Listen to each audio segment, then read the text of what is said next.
Good afternoon.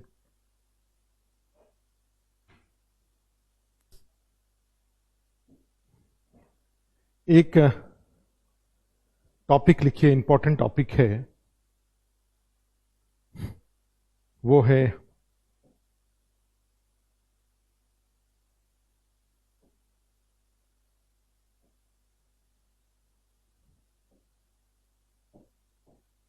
एक topic है घाटे की वित्त व्यवस्था। इसको बोलते हैं डेफिसिट फाइनेंसिंग। डेफिसिट फाइनेंसिंग, घाटे की वित्त व्यवस्था। और घाटे की वित्त व्यवस्था में इसका मीनिंग होता है कि कई बार, जैसे मान लो हमें बजट 2021-22 को ही की बात करें तो 2021-22 मतलब कि 1 अप्रैल 2021 से 31 मार्च 2022 के लिए बजट प्लान किया गया है। कहां से पैसा आएगा, कहां कहां पैसा जाएगा, इसकी बातें की गई है यहां पे 1 अप्रैल से 31 मार्च के बीच में। और आज देखिए, आज 16 मार्च है। आज ये 16 मार्च है और बात हम लोग कब के लिए कर रहे हैं? 31 मार्च। इसका बजट आ गया है ये, जो कि इस साल में खर्च होगा। तो हमने बजट तो एडवांस में बनाया भाई। 1 फरवरी को बजट आया था, उसमें जब आपको पता था कि 64 पैसा आपके पास आ रहा है अपने सोर्सेज से, टैक्स से 53 पैसा, फिर उस तरह से नॉन टैक्स रेवेन्यू और नॉन डेप्ट कैपिटल इनकम, 4 सोर्सेज से पैसे आ रहे थे। टैक्स से, non tax revenue, borrow income from borrowing और गैर कर्ज पूंजीगत आय, 4 ही स्रोत से पैसे आ रहे थे। 53 पैसा और उसके बाद शायद नॉन टैक्स रेवेन्यू इनकम से 10 पैसा आ रहा था। ठीक है, अभी कुछ नहीं लिखवाया, अभी तो शुरू ही कर रहा है। 10 पैसा आ रहा था, 36 पैसा आ रहा था, प्लस 5 पैसा आ रहा था गैर कर्ज पूंजीगत। 36 5 41 और फिर 41 आ रहा था, टोटल 59। 53 और 7 पैसा आ रहा था, 7 3 10, 6 पैसा आ रहा था नॉन टैक्स रेवेन्यू इनकम से। तो ये 64 पैसे का ब्रेकअप आपके कॉपी में लिखा हुआ है, पहले दिन के कॉपी में आप देखिएगा। इसमें 53 पैसा है टैक्स से, 6 पैसा है नॉन टैक्स और 5 पैसा है गैर कर्ज पूंजीगत आय और 36 पैसा है उधार से। ठीक है, तो जब हमें ये 36 पैसा उधार वाला को छोड़ दीजिए 1 मिनट के लिए, तो जब हमें 53 और 6 और 5, ये 64 पैसा जब हमारे पास आ रहा था, तो हमने फिर जानबूझ करके 100 पैसा व्यय का बजट क्यों बनाया? क्या बजट क्यों? ये आ रहा समझ में? जब आपके घर से दिल्ली में पढ़ने के लिए 10,000 रुपया आना था, तो आपने 15,000 रुपया व्यय का बजट आपने क्यों बनाया? और 5 पैसे का अंतर क्यों, जो 5 रुपया है बीच में, उसको अंतर क्यों बनाया आपने? आपको उतने ही लंबे पैर फैलाने थे जितना लंबा आपको चादर था। ठीक है, लेकिन ऐसा नहीं किया जाता है। कई बार ये डेफिसिट फाइनेंसिंग का तरीका अपनाया जाता है डेवलपिंग नेशन में, विकासशील देशों में। ठीक है, और उसमें लिखिए, एक लाइन लिखिए डेफिसिट फाइनेंसिंग में, इसके आगे, कि एक ऐसी बजटीय प्रणाली, लिखिए, एक ऐसी बजटीय प्रणाली जिसमें जानबूझकर आय से अधिक व्यय का बजट बनाया जाता है। एक ऐसी बजटीय प्रणाली जिसमें जानबूझकर आय से अधिक व्यय का बजट बनाया जाता है। जानबूझकर, इंटेंशनली, बूझकर आय से अधिक व्यय का बजट बनाया जाता है तथा अंतर की राशि को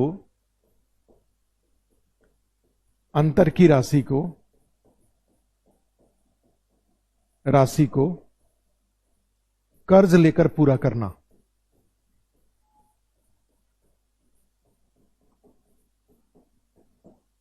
ठीक है, तो डेफिसिट फाइनेंसिंग में क्या हुआ, एक ऐसी बजटीय प्रणाली जिसमें जानबूझ करके आय से अधिक, तो प्रत्यक्ष सब्सिडी वाला ही तो था, डायरेक्ट बेनिफिट ट्रांसफर, प्रत्यक्ष सब्सिडी ही था, प्रत्यक्ष सब्सिडी में। ठीक है, तो इसमें क्या लिखा आपने, घाटे की वित्त व्यवस्था में एक ऐसी बजटीय प्रणाली जिसमें जानबूझकर आय से अधिक व्यय का बजट बनाया जाता है। जैसे हमारे पास वर्ष 2021-22 में 64 पैसा अपने से आ रहा था, हमने जानबूझकर के 100 पैसा व्यय का बजट बनाया। ठीक है, तथा जो बीच का 36 पैसा कम था उसको कर्ज लेकर के पूरा किया। ठीक है, आप भी अपने क्लास में ऐसा, आप भी आपके घर में भी कई बार ऐसा होता है। मान लीजिए आपके पास 3 लाख रुपया है, 2 लाख रुपया बैंक से लोन लेकर के 5 लाख का ट्रैक्टर खरीदते हैं। तो आपके घर में जब आपको पता था कि भाई 3 लाख रुपया है तो 3 लाख का ही उपकरण खरीदना चाहिए था, लेकिन आपने ऐसा नहीं किया। 3 लाख और 2 लाख बैंक से लोन लेकर के आपने 5 लाख का ट्रैक्टर खरीदा। तो ये जो 2 लाख का जो आपने उधार लेकर के ट्रैक्टर खरीदा, इसको क्या बोलेंगे, घाटे की वित्त व्यवस्था, डेफिसिट फाइनेंसिंग या हीनार्थ बजटीय प्रणाली कहा जाता है उसको। ठीक है, हीनार्थ बजटीय प्रणाली, intentionally making a budget with more expenditure then expected income, तथा अंतर की राशि को कर्ज लेकर के पूरा किया जाता है। क्लास रुक गई है? ओके, कोई कमेंट करिए। ओके ओके ओके,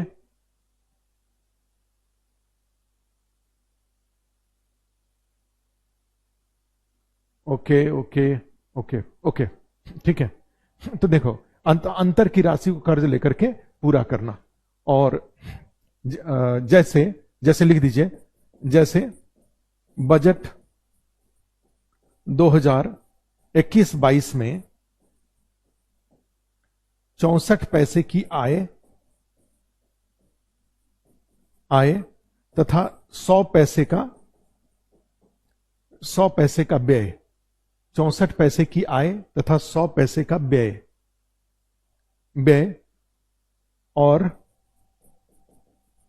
36 पैसा घाटे को कर्ज लेकर पूरा करना। 36 पैसा घाटे को कर्ज लेकर पूरा करना, ये इतनी बात है। अब आगे लिखिए, ये तो डेफिनेशन हुआ, intentionally making a budget with more expenditure then expected income, और अंतर की राशि को कर्ज लेकर पूरा करना। जैसे बजट 2021-22 में 64 पैसे की आय, 100 पैसा का व्यय, जो 36 पैसा घाटा है उसको कर्ज लेकर के पूरा करना। अब लिखिए इसमें घाटे की वित्त व्यवस्था का उद्देश्य क्या, इसका उद्देश्य होता है, क्यों हम 64 पैसे की आय था, 100 पैसे का व्यय करके जो बीच का 36 पैसा है वो हमने कर्ज क्यों लिया, कर्ज क्यों भाई, हमें 64 पैसे का जब, तो ये जितना था उतना ही यहां 64 पैसा ही व्यय करना था, हमने उतना तो नहीं किया। 64 पैसे की आय पर 100 पैसे का व्यय किया, और ये 100 पैसे के व्यय से हमने क्या हुआ, इससे 36 पैसा कर्ज लेके पूरा किया। और कर्ज लेने का उद्देश्य क्या था, तो अब देखो इसमें इसका उद्देश्य, एक फर्स्ट लिखिए, सार्वजनिक व्यय को, सरकारी व्यय को क्या करना, सार्वजनिक व्यय को बढ़ाना। नेक्स्ट, अतिरिक्त आर्थिक क्रिया को बढ़ावा,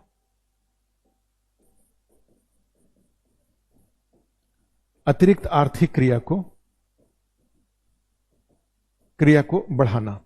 इसका मतलब क्या हुआ, जैसे एक था कि मान लो 64 पैसे का आय हो रहा था, तो उसी के प्रपोर्शन में काम करते तो उतने ही रोड बनते, उतने ही रेल का विकास होता, उतनी ही सीमेंट कंपनी, उतनी ही स्टील कंपनी, उतनी ही शिक्षा, उसी के अनुसार कृषि का, उसी के अनुसार इंडस्ट्रियल डेवलपमेंट होते 64 पैसा के प्रपोर्शन में।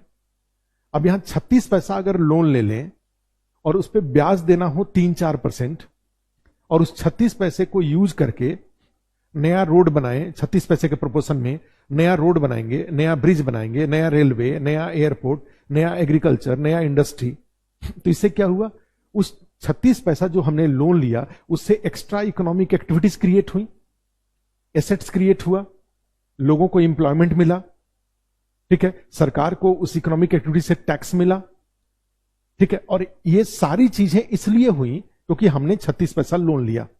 अगर ये 36 पैसा लोन ना लेते तो ये जितना 36 पैसे के प्रोपोर्शन में करीब 15 लाख करोड़ रुपया है, 15 लाख करोड़ रुपए के बराबर जो आर्थिक क्रियाएं बननी थी वो आर्थिक क्रियाएं रुक जाती, लोगों को रोजगार नहीं मिलता, सरकार को टैक्स नहीं मिलता, एसेट्स क्रिएट नहीं होता, ठीक है, ये सब। लेकिन अब यहां पे क्या जरूरी है कि वो 36 पैसा जो हमने लिया है वो प्रॉफिटेबल होना चाहिए, ऐसे एसेट्स क्रिएट करने में वो खर्च होना चाहिए जिसका कि आर्थिक महत्व हो। अगर वो सामाजिक किसी उद्देश्य के लिए खर्च कर रहे हैं जहां से लाभ नहीं आएगा या पूंजी नहीं आएगा, ठीक है, तो ऐसी स्थिति में लाभ नहीं आएगा, पूंजी नहीं आएगा, तो उससे आपके लिए वो 36 पैसा कर्ज बन जाएगा, लायबिलिटी बन जाएगा। लेकिन उस 36 पैसे को लगा करके मान लीजिए 5% ब्याज देना है और हम उससे 20% प्रॉफिट क्रिएट करें, एसेट्स क्रिएट हो, आर्थिक क्रिया बढ़ा, लोगों को एम्प्लॉयमेंट मिला, सरकार को टैक्स मिला, 20% का प्रॉफिट हुआ, तो 6% देने के बाद भी तो 14% मुझे प्राप्त हो रहा है, और 14% मुझे प्राप्त हो रहा है, ये तो अच्छा है। और ये सारा काम किसके लिए हुआ? दूसरों के पैसे से हुआ। तो वो जो ब्याज है उसको चुका देंगे और फिर ये 14 होकर के एक हमारे पास एक एसेट्स क्रिएट हो जाएगा, उसमें से उसका 36 पैसा भी वापस कर देंगे, ठीक है। तो इस तरीके से, हाँ, तो इस तरीके से क्या हो जाएगा? नहीं, मनी नहीं आए तो कोई बात नहीं, मनी आता है, ऐसा नहीं है। जैसे टैक्स वाला है, आगे पीछे होता है, अब ऐसा मान के एकदम नहीं होता है कि एकदम से नहीं आएगा, आता है। और उसके लिए सरकार, हमने बताया था कर व्यय, सरकार कर व्यय को कम करने के लिए वो जो अनुमान है उस अनुमान में आगे पीछे जो होता है उसी आगे पीछे को कम करने के लिए उपाय किया जाता है, और आता है। ऐसा नहीं है कि पैसे नहीं आते हैं टैक्स के रूप में। हर इंडिविजुअल है, वो इंडिविजुअल अपनी इकोनॉमिक एक्टिविटीज के प्रोपोर्शन में टैक्स तो देता ही है। हम ही लोग हैं तो इनकम टैक्स देते ही हैं, जीएसटी पे करते ही हैं, कोई सामान खरीदने जाते हैं तो वहां पर जो टैक्स लगा हुआ है वो देते ही हैं, शेयर बाजार में मान लीजिए कुछ काम किया तो वहां पर भी टैक्स देते हैं, ठीक है। तो इसमें, हाँ, घर का एग्जाम्पल देके बता रहा हूं। जैसे आपकी के घर में हमने घर का एग्जाम्पल दिया था, जैसे मान लो आपके घर में कोई ट्रक खरीदना है तो 2 लाख रुपया था, तो 2 लाख के प्रोपोर्शन में आप एक 3 व्हीलर्स खरीद के चलाइए, और 2 लाख के ऊपर मान लीजिए 13 लाख रुपया बैंक से लोन ले लें, और लोन लेकर के एक ट्रक खरीद लें, तो देखो कितने तरह की इकोनॉमिक एक्टिविटीज बनी। जहां से 13 लाख रुपया लिया उसके पास वो पैसा ऐसे ही पड़ा हुआ था तो उसको ब्याज मिलेगा, एक इकोनॉमिक एक्टिविटी वहां हुआ। उससे एक ट्रक खरीदा तो टाटा के यहां एक नया ट्रक का उत्पादन हुआ, उसमें बहुत सारे लोगों को रोजगार मिला। ट्रक रोड पर ले आया, उसका बॉडी बनवाया, वहां लोगों को रोजगार मिला। एक ड्राइवर, एक हेल्पर, उसको रोजगार मिला।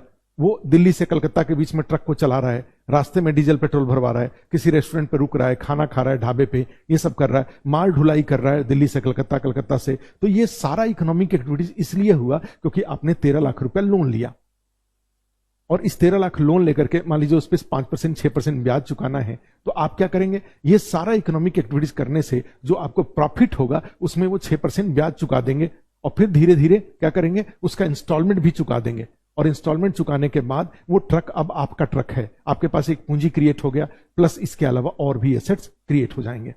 क्लियर है ये? तो ये एक फायदा हो जाता है। तो इसमें फर्स्ट लिखिए, इसका उद्देश्य क्या होता है? एक, सार्वजनिक व्यय बढ़ता है, दूसरा अतिरिक्त आर्थिक क्रिया को बढ़ावा मिलता है, ठीक है, एसेट्स क्रिएट होता है, परिसंपत्ति सृजन, नया ब्रिज बना, नया रोड बना, नई कोई मशीन खरीद के आई, परिसंपत्ति सृजन का सृजन। नेक्स्ट, रोजगार बढ़ना, फिर उसके बाद परिसंपत्ति का सृजन होता है, रोजगार बढ़ता है, अपनी पूंजी बनाने में सहायक है, अपना पूंजी बनाने में सहायक।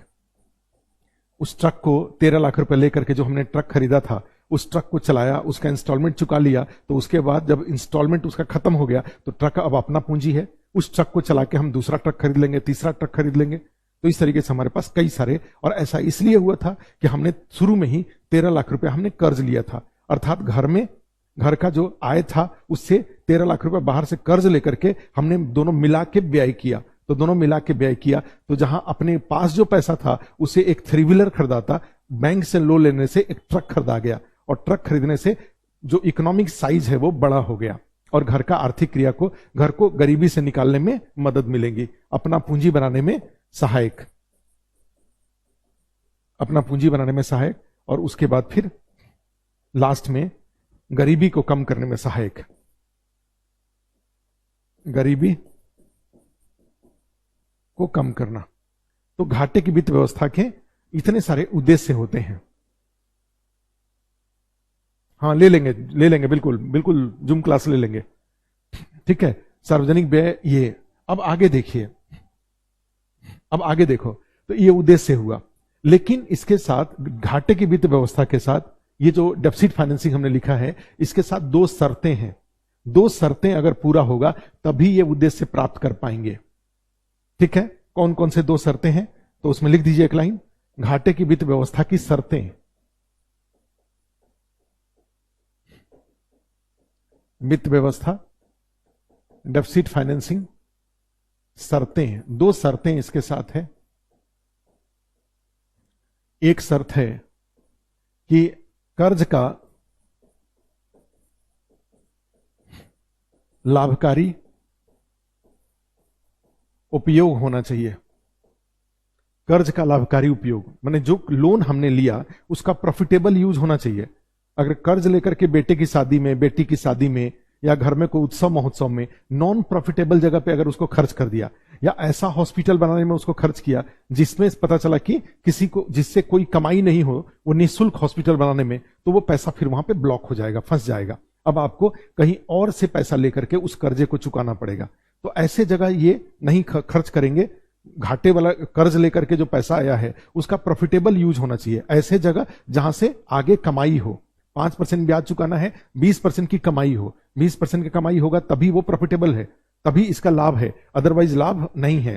वो कर्ज आपके पर बोझ बन जाएगा, फिर आपको जमीन मकान बेच करके उस पैसे को चुकाना पड़ेगा। तो सरकार के साथ भी है, सरकार भी वर्ल्ड बैंक से या आरबीआई से जो लोन ले उसका प्रॉफिटेबल यूज करे, एयरपोर्ट बनाने में, रोड बनाने में, पोर्ट बनाने में, बंदरगाह बनाने में, ऐसे जगहों पे खर्च करे तो उससे अतिरिक्त आर्थिक क्रियाएं बढ़ेंगी और उससे फिर देश का इकोनॉमिक एक्टिविटीज बढ़ जाएगा, एसेट्स क्रिएट होगा। तो उन उद्देश्यों को प्राप्त करने के लिए दो है शर्त। एक शर्त है कर्ज का लाभकारी उपयोग किया जाना, और दूसरा इसमें सेकंड है कि घाटे की वित्त व्यवस्था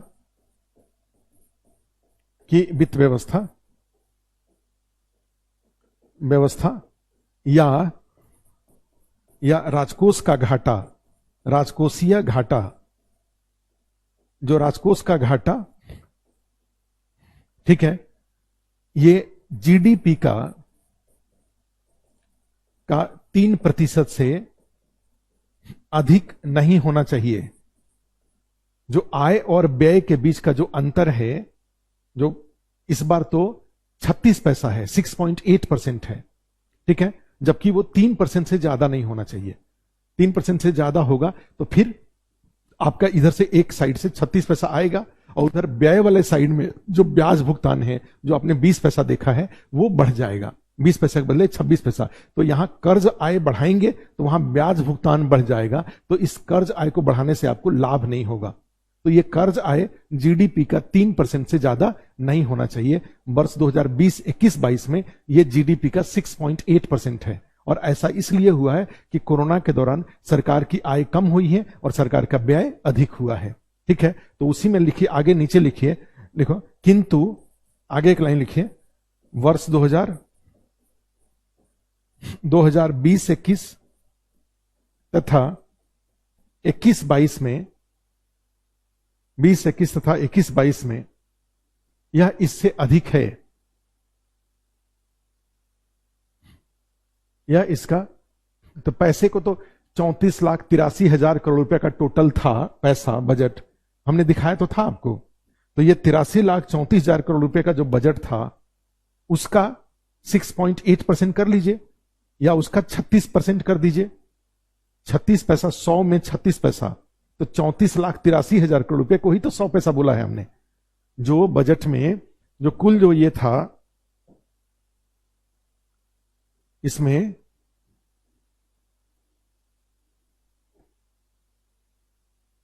ये जो आपने देखा था यहां,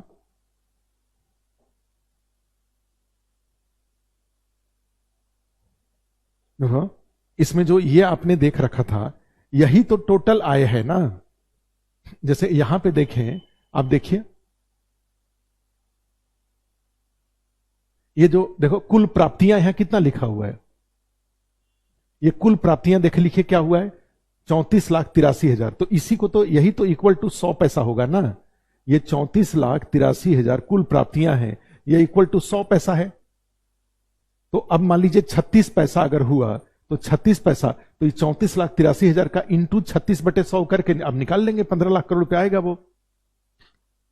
ठीक है, तो इस तरीके से उसको निकाला जाता है। इसी 34 लाख और जो व्यय है देखो यहां लिखा हुआ है कुल व्यय भी 34,83,000 है। तो इस तरह से बजटीय घाटा कितना हो गया था 0, हमने वहां पे बताया था। तो खैर अब आगे देखिए, तो उसी में क्या था कि इस साल जो हम लोगों का इस साल जो बजट का घाटा है वो जीडीपी का 9.5% था ये जो, किंतु वर्ष 2020-21 तथा 21-22 में राजकोष का घाटा, राजकोषीय घाटा, फिजिकल डेफिसिट घाटा कितना हो गया था देखिए 9.5% और 6.8%। 9.5% तथा 6.8% हो गया है। ये है 2020-21 का और ये है 2021-22 का। इसका मतलब क्या हुआ, जबकि ये दोनों होना कितना चाहिए था, ये भी 3% होना चाहिए था और ये भी 3% होना चाहिए था। और ऐसा क्यों हुआ है भाई, कोरोना के दौरान ठीक है, इसको देखो सुनो जो हम पढ़ा रहे हैं, आप रुचि आप उस पे मोबाइल पे मत लिखिए ज्यादा। आप इतनी अच्छी चीज बता रहे हैं, अब इसको छोड़ के किसी और के बारे में, और जब वो बताएंगे तो फिर इसके बारे में पूछोगी। ठीक है, आपको जो अभी बता रहे हैं उसको ध्यान से सुनिए। वो जो लिख रही है वो सब WTO वगैरह सब बाद में आएगा।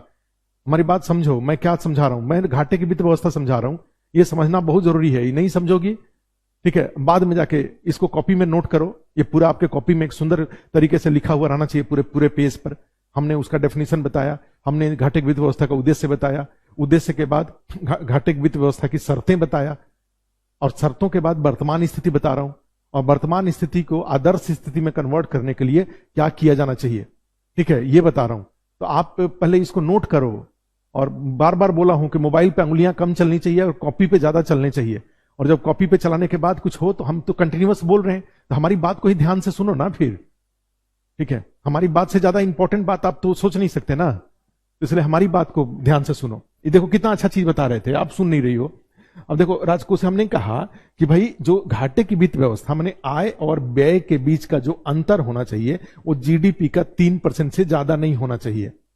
और दूसरा जो अंतर है और उसको कर्ज लेकर के पूरा कर रहे हैं तो उसका प्रॉफिटेबल यूज होना चाहिए। दो शर्तें हैं।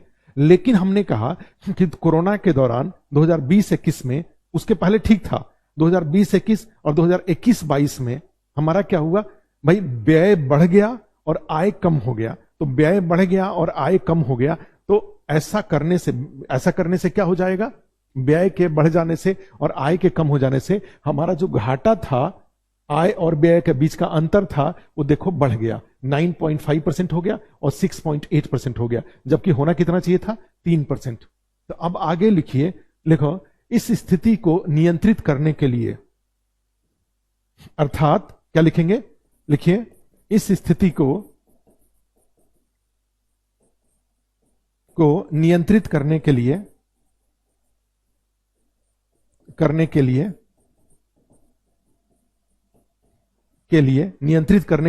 अर्थात ये जो बढ़ गया है इसको कम करने के लिए, नियंत्रित करने के लिए उपाय। ठीक है, अर्थात घाटे की वित्त व्यवस्था पर निर्भरता को कम करके 3% तक लाने के लिए, ठीक है, क्या उपाय हैं। तो उपाय में एक लिखिए, फर्स्ट एक उपाय लिखिए, कॉपी में नोट करते जाओ। कई बार देखो नहीं भी समझ में आएगा ना, तो कॉपी में लिखे रखो। कॉपी में लिखे रहोगे, हमसे पूछोगे तो हम बता देंगे। मैं बता रहा हूं कि मैं जूम ऐप पे क्लास लेकर के सारा डाउट आपका क्लियर कर दूंगा, या फिर कॉपी में लिखा रहेगा तो कोई अगल बगल में किसी से पूछोगे तो वो भी समझा देंगे। अपने से भी किताब में ढूंढोगी तो आपको मिल जाएगा, थोड़ी कोशिश करोगी तो आपका सब क्लियर हो जाएगा। लेकिन बातों का कॉपी में लिखा होना जरूरी है। और मेरी मजबूरी यह है कि आपको नहीं समझ में आए, इस कारण से मैं कॉपी में ही ना जाने दूं, ये आपके साथ न्याय नहीं हुआ, मेरे साथ भी न्याय नहीं होगा। मैं वही सब चीज केवल कॉपी में जाने दूं जो आपको आसानी से समझ में आ रहा है, तो ऐसा उचित नहीं है ये।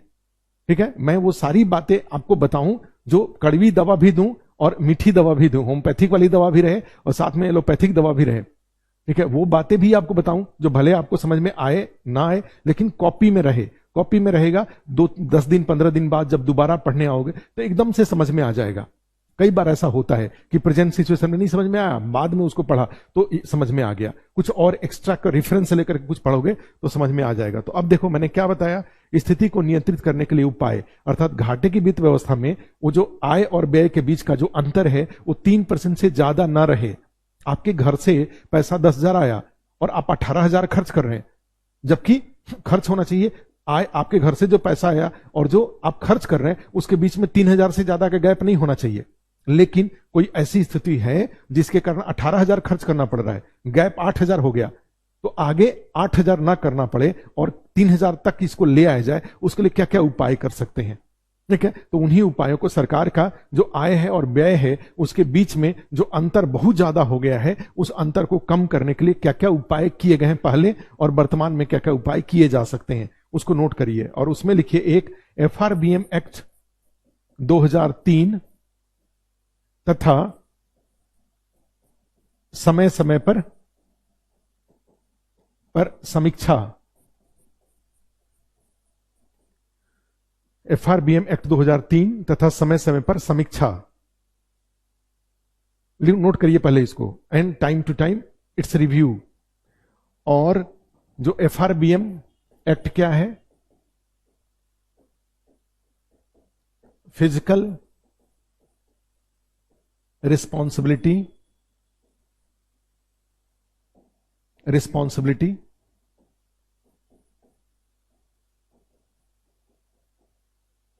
मिलिटीज and budgetary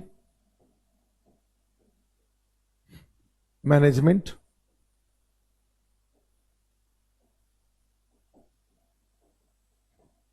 physical responsibility and budgetary management act,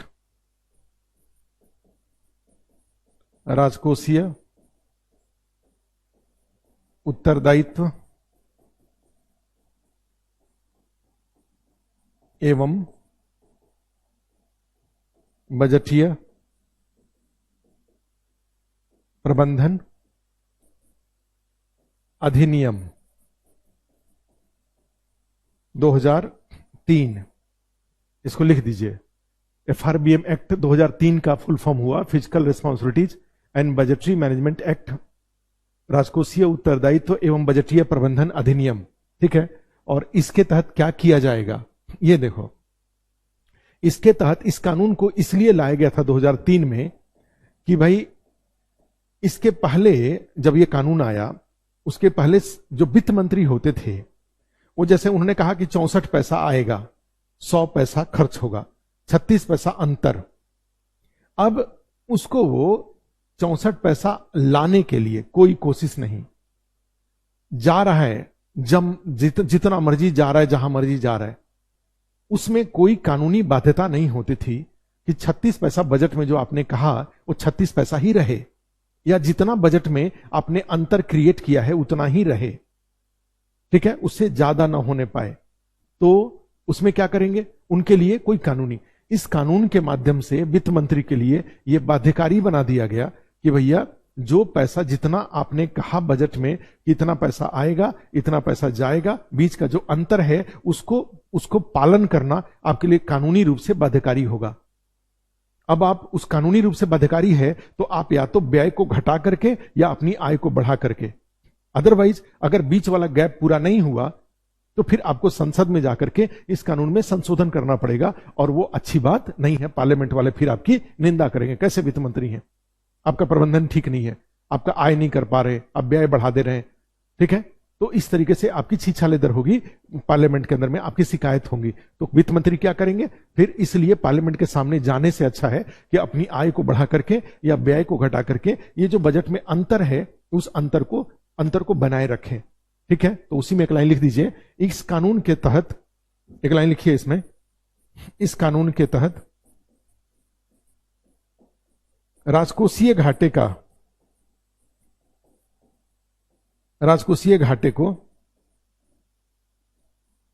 के लक्ष्य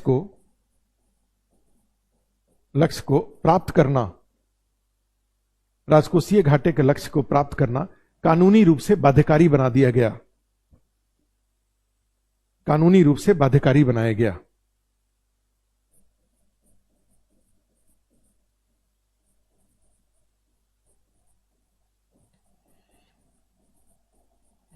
कानूनी रूप से बाध्यकारी बना दिया गया, इज लीगली बाइंडिंग। राजकोषीय घाटे के लक्ष्य को कानूनी रूप से बाध्यकारी बनाया गया। उसी में एक लाइन आगे लिखिए, 2016 में एफआरबीएम समीक्षा समिति का गठन किया गया।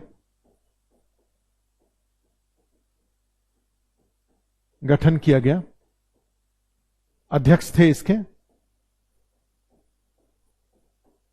थे एनके सिंह। ये वही एनके सिंह हैं जो बाद में 15वें वित्त आयोग के अध्यक्ष बने थे, एनके सिंह। इनके नेतृत्व में एक कमेटी बनाई गई, एफआरबीएम रिव्यू कमेटी बनाया गया था 2016 में। और इसने क्या किया कि 1 अप्रैल 2017 से 31 मार्च 2023 तक के लिए इन्होंने एक रोड मैप दे दिया कि भाई आपको क्या करना है। माने 1 अप्रैल 2017 से 31 मार्च 2023 तक के लिए एक राजकोषीय रोड मैप जारी किया। नोट कर लीजिए, राजकोषीय रोड मैप जारी किया का सुझाव दिया। क्या क्या था कि इसमें राजकोषीय घाटे को, अर्थात आय और व्यय के बीच का जो अंतर है, घाटा को घटा करके 2.5% पर लाना, एक उसने कहा, ठीक है। और इसी के साथ एक ±0.5% के विचलन की अनुमति, नोट कर लीजिए, नोट करिए अभी, विचलन की अनुमति बता रहा हूं क्या मतलब है इसका, लेकिन पहले कॉपी में नोट हो जाना चाहिए। इन्होंने क्या कहा कि भाई 2022-23 तक जो राजकोषीय घाटा है वो 2.5% रहना चाहिए। और साथ में यह भी कहा कि उसमें, अब हमने अभी तक कहा आपसे एक बात कि भाई एफआरबीएम एक्ट में यह प्रोविजन था कि अगर आपने, वित्त मंत्री ने राजकोषीय घाटा, आय और व्यय के बीच के अंतर को जीडीपी का 3.5% तय किया, तो आपको साल के अंत में वो 3.5% पाना कानूनी रूप से आपके लिए बाध्यकारी है। अब चाहे व्यय को घटा करके, चाहे आय को बढ़ा करके, जैसे भी करिए, और नहीं तो पार्लियामेंट में जाना पड़ेगा आपको संशोधन कराने के लिए कानून में, और वो अच्छी बात नहीं है।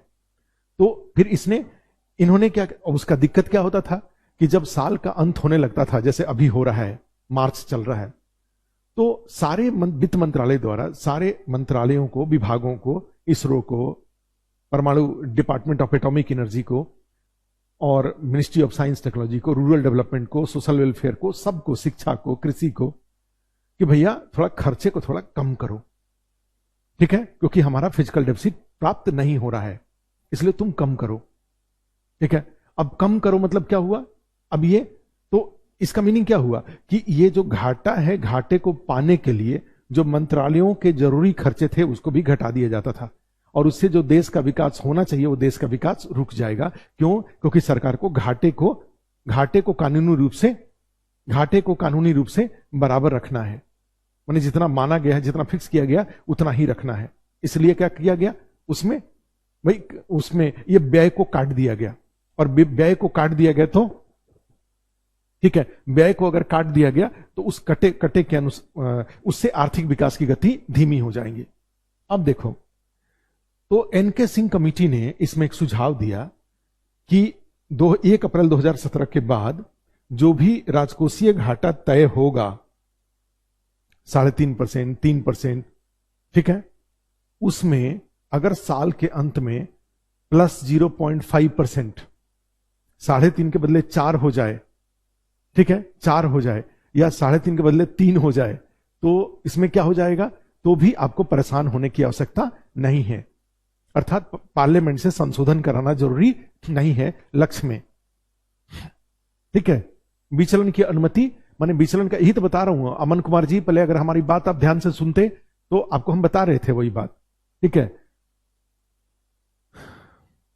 उसी में बता रहे थे कि मान लो जैसे लक्ष्य रखा गया 3% का और 0.5% अगर घाटा ज्यादा हो रहा है तो आपको परेशान होने की आवश्यकता, पार्लियामेंट में जाने की जरूरत नहीं है संशोधन कराने के लिए, ठीक है। 0.3% से अधिक हो रहा है तब भी नहीं जाना है, 0.4 से अधिक हो रहा है तब भी नहीं जाना है, 0.5 तक नहीं जाना है, लेकिन 0.5 से ज्यादा अगर घाटा होने लगेगा तो फिर जाना पड़ेगा पार्लियामेंट में, ठीक है। तो ये एनके सिंह ने ये वित्त मंत्री को एक लिबर्टी दिया कि राजकोषीय घाटा का जो लक्ष्य है उसमें आगे पीछे होने से भी आपको परेशान होने की जरूरत नहीं है। आपको मंत्रालयों को यह निर्देश देने की जरूरत नहीं है कि वो अपना खर्चा कम करें, खर्चा कम करना जरूरी नहीं है, ठीक है। तो ये उन्होंने प्रोविजन इसमें कर दिया, एनके सिंह ने रिकमेंडेशन दिया। और एक और लिख दीजिए इसमें, एनके सिंह का दूसरा मोस्ट इंपॉर्टेंट रिकमेंडेशन था कि जो राजस्व घाटा है, राजस्व घाटा 2022-23 तक क्या होना चाहिए, 0%, माने बार बार की जितनी आय हो उससे बार बार का व्यय पूरा हो जाना चाहिए। अदरवाइज बार बार का व्यय अगर बार बार की आय से पूरा नहीं हो रहा है तो फिर मकान जमीन बेच करके उसको पूरा करना पड़ेगा, और यह अच्छी बात नहीं है। तो उन्होंने कहा कि राजस्व घाटा क्या होना चाहिए, 0 होना चाहिए। और एक और कहा कि केंद्र एवं राज्यों पर कर्ज बोझ, जो डेट बर्डन है, कर्ज बोझ, डेट बर्डन, वो केंद्र के ऊपर 38 से 40% के बीच रहे,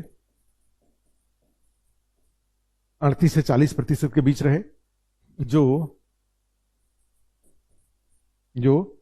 58% है, 58% है, और केंद्र और राज्य दोनों को मिलाकर के, ठीक है, यह अधिकतम केंद्र राज्य दोनों को मिलाकर के ये 58% रहना चाहिए।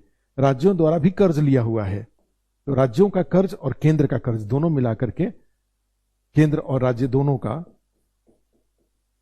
एवं राज्य दोनों का कर्ज 58% से अधिक नहीं, it should not be more than 58%। ये 3 सुझाव एनके सिंह कमेटी ने दिया, और ये इसलिए दिया कि घाटे की वित्त व्यवस्था पर जो निर्भरता है उस निर्भरता को अनुशासित किया जा सके, ठीक है। तो उसी में एक लाइन लास्ट में लिख दीजिए, इन सुझावों का उद्देश्य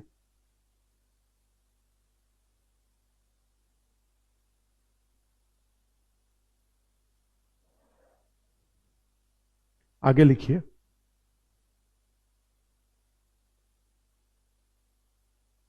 क्या लिखे आगे, इसमें लिखो। अब ये तो डिफिकल्ट टॉपिक, थोड़ा सा डिफिकल्ट टॉपिक है, कॉपी में नोट कर लीजिए, समझ में आए तो ठीक, नहीं तो कॉपी में रखिए, कभी आ जाएगा समझ में, ठीक है। माने जितने ये टॉपिक को जितने सुलझे तरीके से कराया जा सकता था उतने सुलझे तरीके से करा रहे हैं। फिर भी अगर आपको समझ में नहीं आ रहा है तो कॉपी में जाने दीजिए, हमारे पास फिर इसके बाद कोई उपाय नहीं है इसको आपको समझा देने का। जो सिंपलेस्ट वे में जो हो सकता था वो हम आपको बता रहे हैं, अब इससे ज्यादा सिंपल हम आपको नहीं बता सकते हैं, ठीक है। हम इसके लिए सॉरी। ये मैंने घाटे की वित्त व्यवस्था लिखा, उसका डेफिनेशन लिखा, उसके बाद उसका उद्देश्य लिखा, उसके बाद उसकी शर्तें लिखा, घाटे की वित्त व्यवस्था की शर्तें क्या होती हैं, उसके बाद राजकोषीय माने कैसे, वर्तमान स्थिति क्या है और वर्तमान स्थिति को ठीक करने के लिए उपाय, और उपाय में एक FRBM एक्ट 2003 तथा समय समय पर उसमें समीक्षा की गई। वो समीक्षा एक लिखा, एक ये एफआरबीएम रिव्यू कमेटी बनाया गया था एनके सिंह की अध्यक्षता में, और उसने रिकमेंडेशन दिया कि कैसे कैसे काम करें एफआरबीएम रिव्यू कमेटी ने। तो उस कमेटी को हमने लिख दिया, उसका रिकमेंडेशन लिख दिया, भाई 2023 तक 2.5% होना चाहिए, प्लस माइनस 0.5% का विचलन की अनुमति दी गई। और उसके बाद राजस्व घाटा 0% करना सुझाव था। केंद्र और राज्यों पर जो कर्ज बोझ है वो जीडीपी का 58%, ये जीडीपी होता है का 58% से ज्यादा नहीं होना चाहिए, जिसमें केंद्र के ऊपर 38 से 40% से अधिक नहीं होना चाहिए। ठीक है, ये उन्होंने सुझाव दिया। आगे लिख दीजिए, इनके अलावा कुछ अन्य उपायों में नहीं, तो एक दिन बात दिमाग से निकलने का कोई मतलब नहीं है, कॉपी में रहने दो ना, कॉपी में है, फिर उसको 2-3 बार पढ़िए, 2 बार 3 बार पढ़िए, समझ में आ जाएगा, ऐसा नहीं है कि समझ में नहीं आएगा। और दूसरी बात है कि भाई देखो, अब एकदम से तो आईएएस की पढ़ाई है ये, और आईएएस की पढ़ाई हम लोग जो पढ़ रहे हैं वो आईएएस के लिए पढ़ रहे हैं, और आईएएस की पढ़ाई तो थोड़ा सा डिफिकल्ट होगा, नहीं तो एकदम से आसान कैसे हो सकता है। सिलेबस को, चूंकि हमारी मजबूरी ये है कि सब दोबारा देख, हमारी मजबूरी ये है कि हम जो पढ़ा रहे हैं उससे एग्जाम हॉल में प्रश्न आने चाहिए। और मान लीजिए अभी मैं बिल्कुल कांस्टेबल की पढ़ाई पढ़ा दूं आपको, और एग्जाम हॉल में जब आप आईएएस का एग्जाम देने जाएं और वहां एक भी क्वेश्चन इसमें से ना आए, तो फिर हमारा पर्पस नहीं पूरा हुआ ना। तो हमें तो आईएएस के स्टैंडर्ड पे हमें काम करना है, और उस आईएएस के स्टैंडर्ड पे हमने जरूर चीजों को इतना सिंपल रखा है कि इवन कोई एसएससी का भी बच्चा बैठे तो उसको कम से कम काफी कुछ समझ में आएगा। 100% समझ में आएगा तो ऐसा तो मैं नहीं कह सकता, लेकिन फिर भी काफी कुछ समझ में आएगा। ठीक है, लेकिन हमारी एक चुनौती ये भी है कि उसमें बहुत सारे सीरियस लोग भी, मैं जानता हूं कई लोगों को, बहुत सारे सीरियस लोग हैं, बहुत सारे सिलेक्टेड लोग भी हैं जो कि ये क्लास करते हैं, तो उनके एक्सपेक्टेशन के अकॉर्डिंग अगर हम नहीं जाएंगे तो भी गड़बड़ हो जाएगा।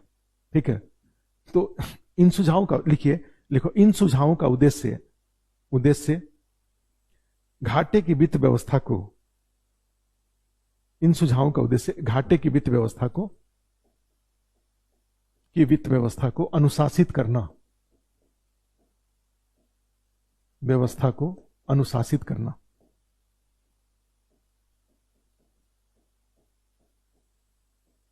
अनुशासित करना। ठीक है, ये सारे सुझाव यही थे कि भाई जो डेफिसिट फाइनेंसिंग केंद्र के स्तर पे फॉलो हो रहा है उसको कठोरता से लागू किया जाए। ये लिखिए, कुछ अन्य उपाय,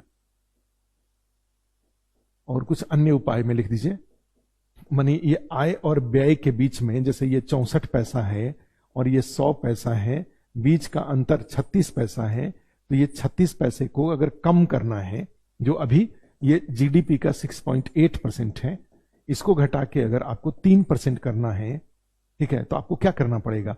एक और उपाय ये बनता है कि भाई इसको बढ़ाइए और इसको घटाइए। ठीक है, अंतर को अगर कम करना है तो उसमें लिखिए, कुछ अन्य उपाय में लिखो, सार्वजनिक आय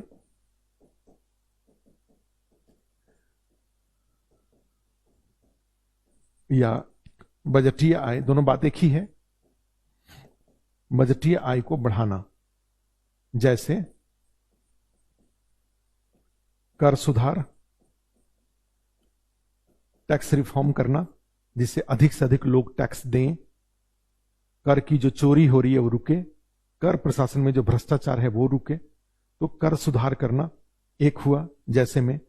दूसरा हो जाएगा, आय को बढ़ाने के लिए सरकारी कंपनियों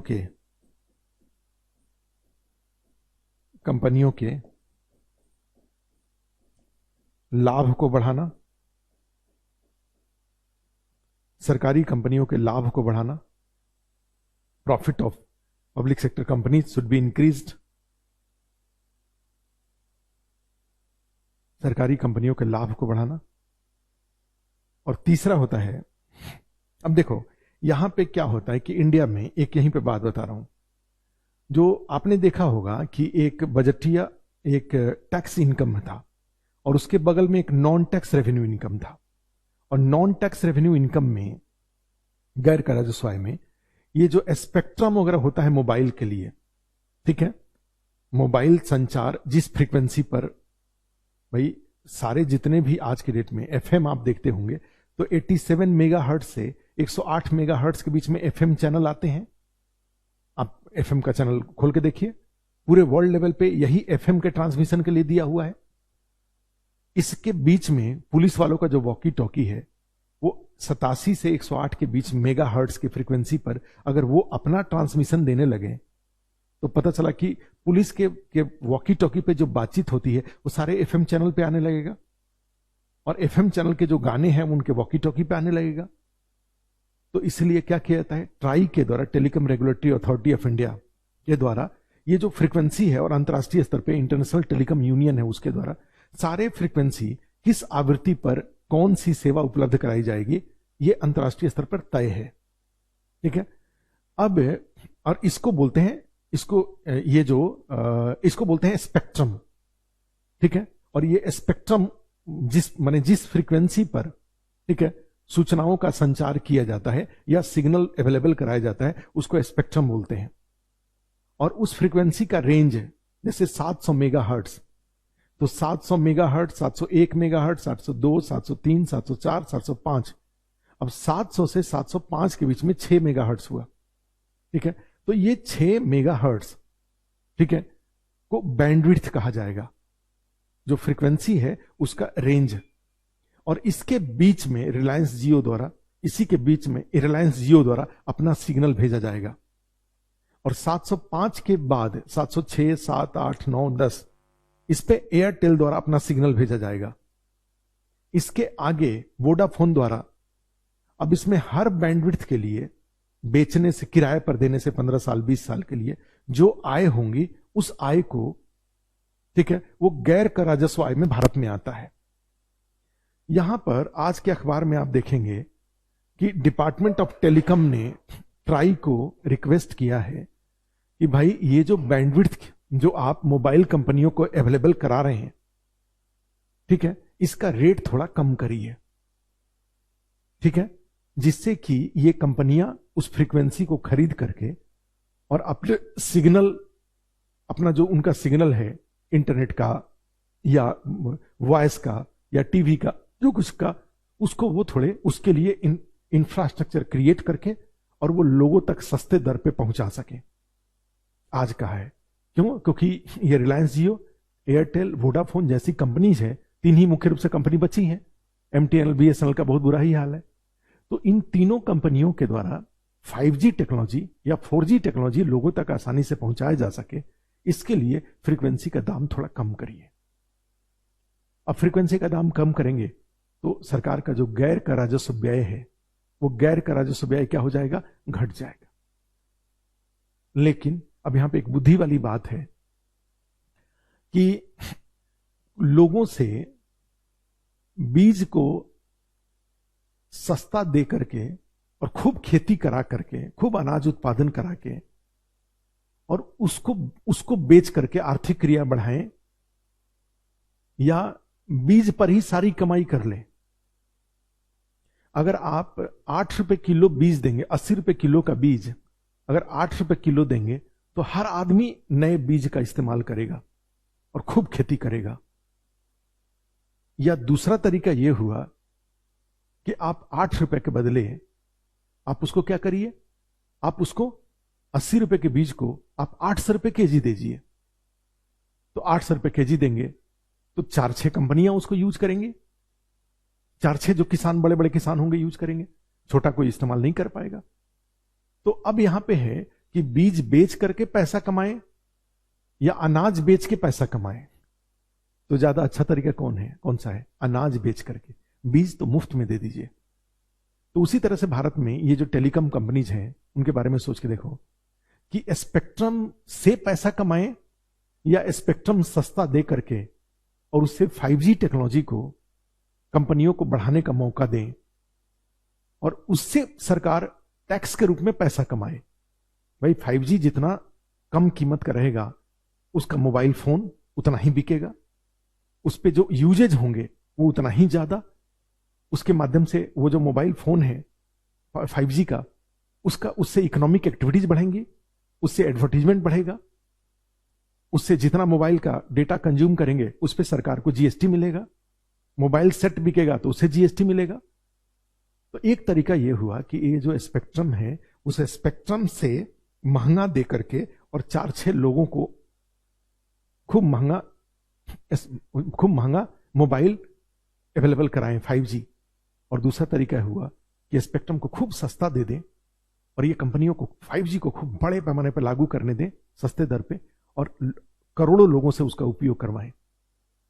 तो अभी भी मुझे लगता है कि आज के अखबार में जाएंगे तो आज के अखबार में छपा हुआ है कि डिपार्टमेंट ऑफ टेलीकम्युनिकेशन, दूर संचार विभाग द्वारा ट्राई को रिक्वेस्ट किया गया है कि भाई ये जो मोबाइल कंपनियां हैं इनके कष्ट को ध्यान में रखते हुए आप जो स्पेक्ट्रम है 4G और 5G के लिए उसका रेट कम करिए, जिससे कि ये उसको खरीदें और खरीद के उससे संबंधित अपना इंफ्रास्ट्रक्चर क्रिएट करें और लोगों को सस्ते दर पे 5G टेक्नोलॉजी अवेलेबल कराएं, और उससे अवेलेबल कराने से जो इकोनॉमिक एक्टिविटीज बढ़ेंगी उससे सरकार पैसा कमाए।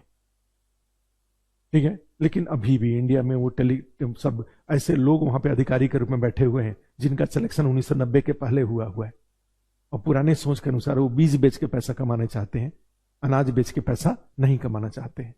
आज के अखबार में था ये।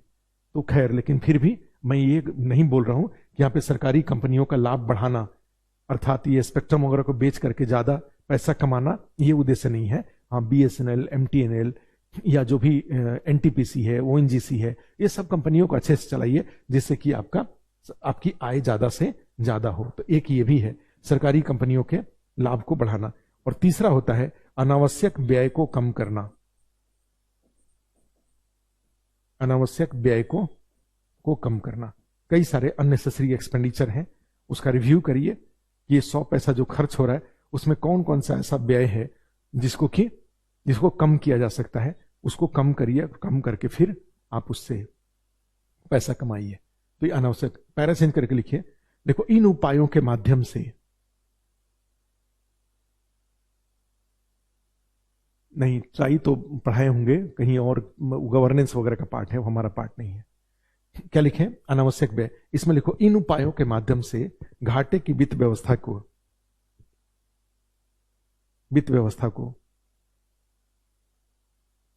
नियंत्रित करने की कोशिश की जा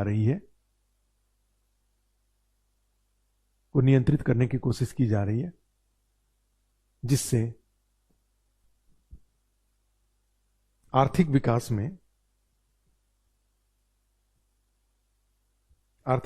में इसकी भागीदारी को बढ़ाया जा सके।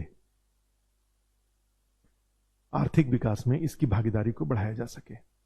बस अब देखिए कितना पेज था ये। तो ये एक था आपका। अब लास्ट, यहां इस टॉपिक का लास्ट टॉपिक लिखिए, वित्त आयोग, फाइनेंस कमीशन।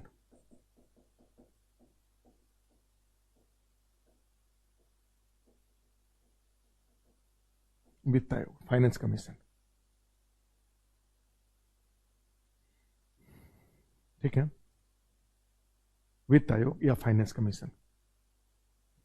और उसमें लिखिए, इसमें कुछ बातों को लिखिए, जरूरी है लिखना ये। उसमें लिख दीजिए एक लाइन, संविधान के अनुच्छेद, संविधान के अनुच्छेद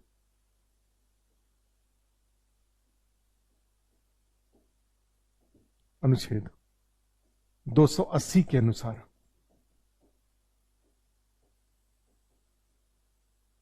वित्त आयोग के गठन का प्रावधान है।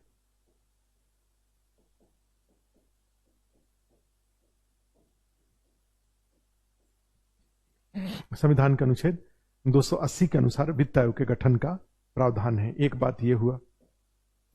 दूसरा इसमें है कि इसको ऐसे भी लिखें तो हम लोग, चलो ऐसे ही लिख लेते हैं, वित्त आयोग का गठन, उसके बाद प्रत्येक, अच्छा, राष्ट्रपति द्वारा इसका गठन किया जाता है। राष्ट्रपति द्वारा गठन, अधिकतम सदस्य संख्या 5 है, 1+4, एक अध्यक्ष और 4 सदस्य। अधिकतम सदस्य संख्या इसके 5 होते हैं, एक अध्यक्ष होते हैं, 4 सदस्य होते हैं। इसका कार्यकाल 5 वर्ष का होता है। 5 वर्ष का होता है। इससे कम या अधिक किया जा सकता है। कम या अधिक किया जा सकता है। इसे कम या अधिक किया जा सकता है। अधिकतम सदस्य संख्या 5 है। कार्यकाल 5 वर्ष का है। इसे कम या अधिक किया जा सकता है। यह है, नोट कर लीजिए इसको। देखो, इसके गठन का उद्देश्य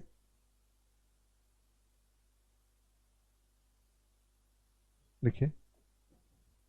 गठन का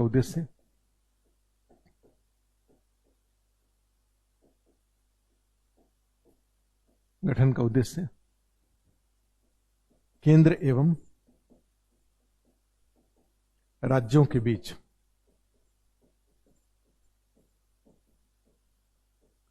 वित्तीय संबंधों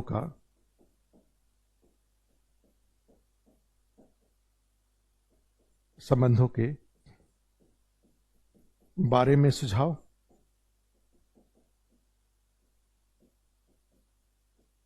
केंद्र एवं राज्यों के बीच वित्तीय संबंधों के बारे में सुझाव एक है इसका रिकमेंडेशन।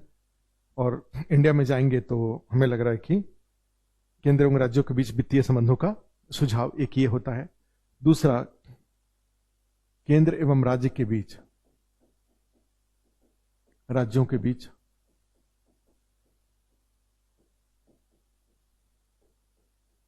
करों का वितरण,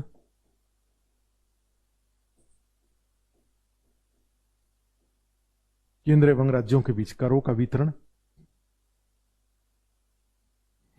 नेक्स्ट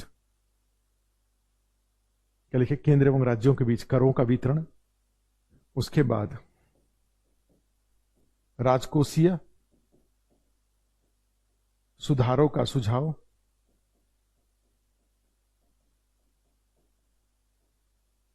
राजकोषीय सुधार मतलब क्या हुआ कि भाई आपको कहां कहां पैसे खर्च करने चाहिए, कहां से पैसे मंगाने चाहिए, ठीक है, इस तरीके का जो सुझाव होगा। सब्सिडी कहां दीजिए, कहां सब्सिडी नहीं दीजिए, माने जो आपका आय बढ़ाने के उपाय, व्यय को घटाने के उपाय, जिससे आपकी आर्थिक स्थिति, जिससे आपके खजाने की स्थिति मजबूत रहे, ठीक है, ये इसके द्वारा सुझाव। राजकोषीय सुधारों का सुझाव, राज्यों के बारे में सुझाव, राज्यों की वित्तीय स्थिति के बारे में सुझाव। भाई राज्यों के लिए भी इनका रिकमेंडेशन होता है कि आप अपने पैसे को किस तरह से खर्च करिए। हाँ, एनके सिंह वाला ये लास्ट में अभी लिखवाता हूं मैं। एनके सिंह का 1 साल और प्लस 5 साल दोनों के लिए आया था। राज्यों की वित्तीय स्थिति के बारे में सुझाव, और उसके बाद अन्य ऐसे कार्य लिख दीजिए, ऐसे कार्य जिसे राष्ट्रपति द्वारा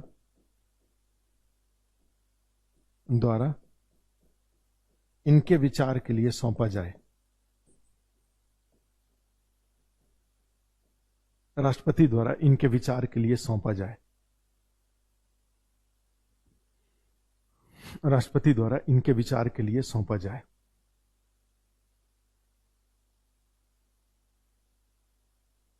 राष्ट्रपति द्वारा इनके विचार के लिए सौंपा जाए।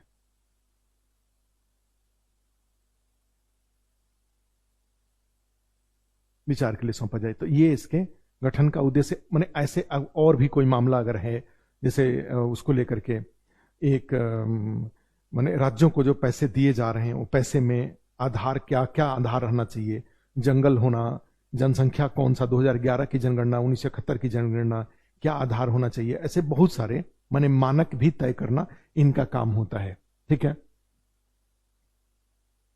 हाँ, सब यही टर्म होता है। स्टेट का बजट का भी सब यही टर्म है। स्टेट के बजट में जाएंगे तो उनका 201 के बाद उनका होता है 201, 202, 203, 204, 205, जो यहाँ पे 112, 113, 114, 115 था, ये सब था। वहां पे 201, 2, 3, 4 पर होता है वो, ठीक है। आप उसको पढ़ के देखिएगा तो उसमें आएगा। तो ये उद्देश्य है, गठन का उद्देश्य। और उसके बाद लिखिए अब तक,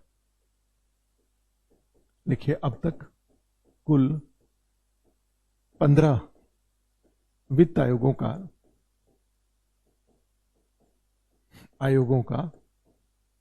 गठन किया जा चुका है,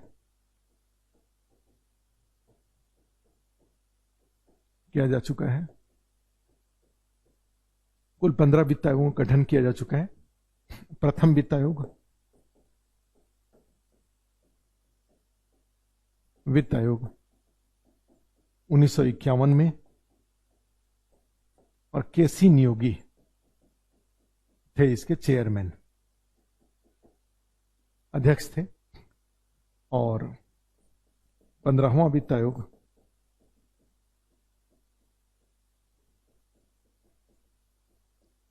2 पार्ट में है। 1 अप्रैल 2020 से 31 मार्च 2021 के बीच, और दूसरा है 1 अप्रैल 2020 से 31 मार्च 2021 के बीच, और सेकंड है, ये 1 वर्ष के लिए है,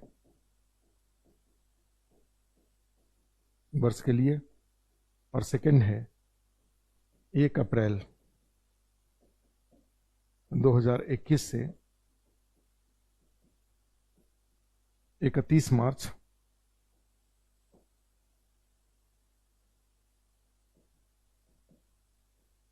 1 अप्रैल 2021 से 31 मार्च 2026 के बीच।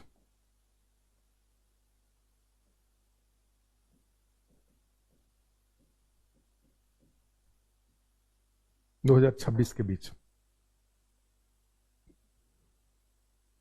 2021 से 31 मार्च 2026 के बीच। ठीक है, ये 2 बार 15वें वित्त आयोग ने 2 बार में अपना रिपोर्ट दिया है, 2 बार में लागू भी है। 1 अप्रैल 2020 से 31 मार्च 2021 के बीच, और दूसरा 1 अप्रैल 2021 से 31 मार्च 2026 के बीच इसका रिपोर्ट लागू होगा। उसमें लिखिए, आगे लिखिए, 15वें वित्त आयोग के कुछ प्रमुख सुझावों में some important suggestions of 15th finance commissions are, 15वें वित्त आयोग के कुछ प्रमुख सुझावों में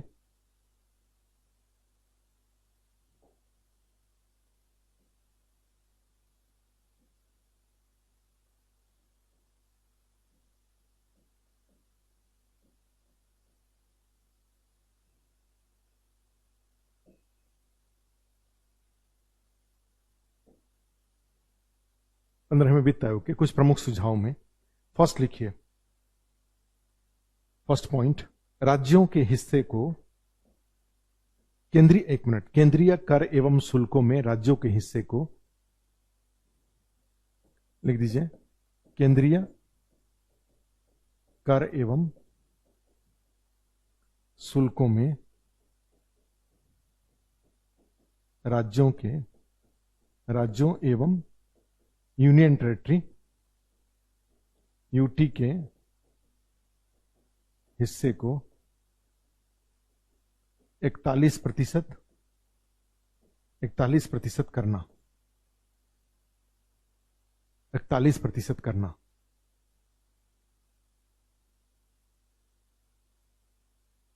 हाँ, सब यही टर्म है, सारा का सारा स्टेट में भी वही टर्म है। भारत में तो वही है कि भारत का जो संघीय ढांचा है, कुछ मामलों को छोड़ करके बाकी जो केंद्र में है वही राज्यों में है। क्या लिखे, अभी यहां पर यही करिए, यह भी इसको इसी तरह से रखिए, केंद्रीय कर एवं शुल्कों में राज्यों एवं यूनियन टेरिटरी के हिस्से को 41% करना, जबकि उसमें लिख दीजिए 14वें वित्त आयोग के द्वारा इसे 42% रखा गया था,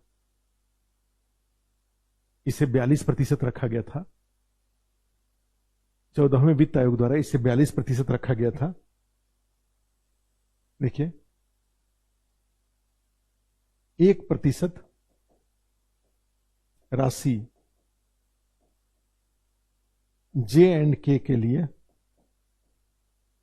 1% राशि जम्मू एंड कश्मीर के लिए, जम्मू एंड कश्मीर तथा लद्दाख के लिए केंद्र द्वारा अपने पास रखा गया है। क्या लिखे? 41 केंद्रीय कर एवं शुल्कों में राज्यों के हिस्से को 41% करना, जबकि 14वें वित्त आयोग द्वारा यह 42% था। उसी में लिखिए 1% राशि केंद्र द्वारा अपने पास रखा गया है जम्मू एंड कश्मीर तथा लद्दाख के लिए। यह है। नेक्स्ट लिखिए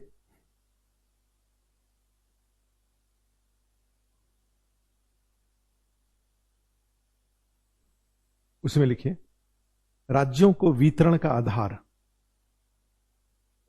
राज्यों को वितरण का आधार, यहां पे लिखिए राज्यों को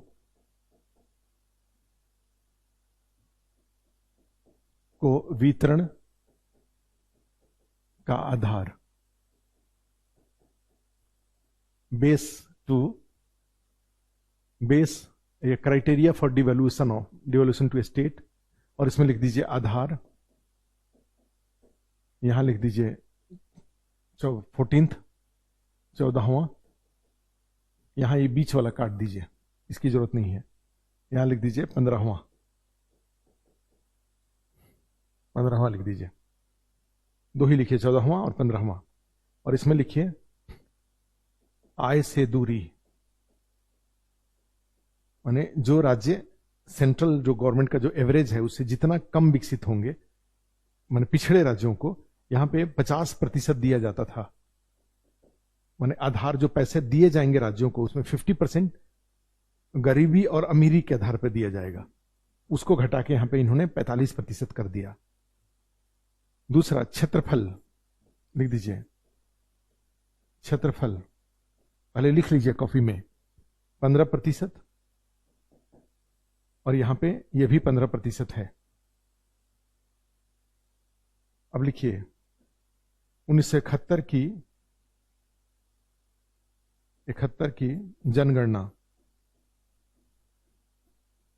1971 की जनगणना ये 17.5% है, और यहां पर इसे हटा दिया गया है।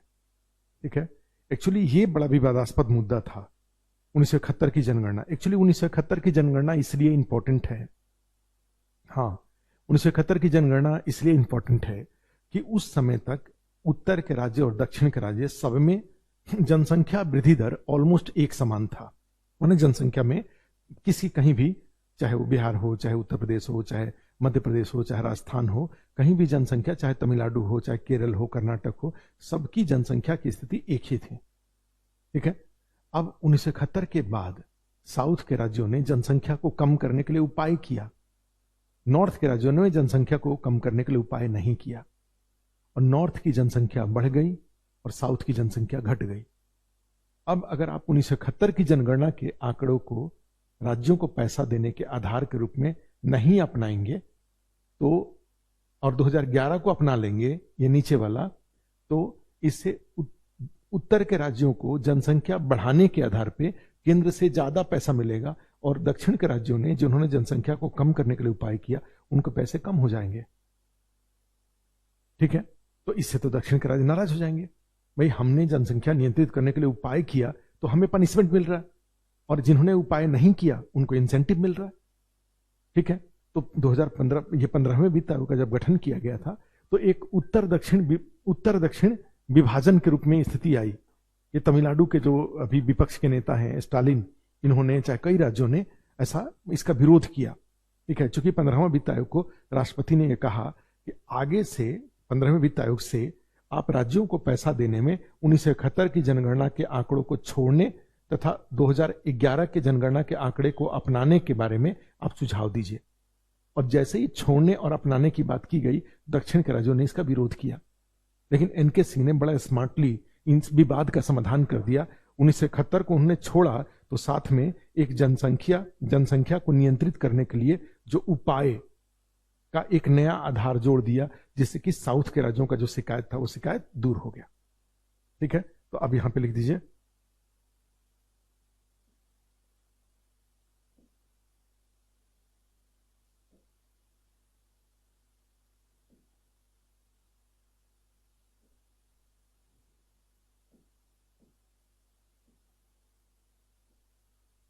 अच्छा, ठीक है। तो अब नया यहां पे लिख दीजिए एक लाइन।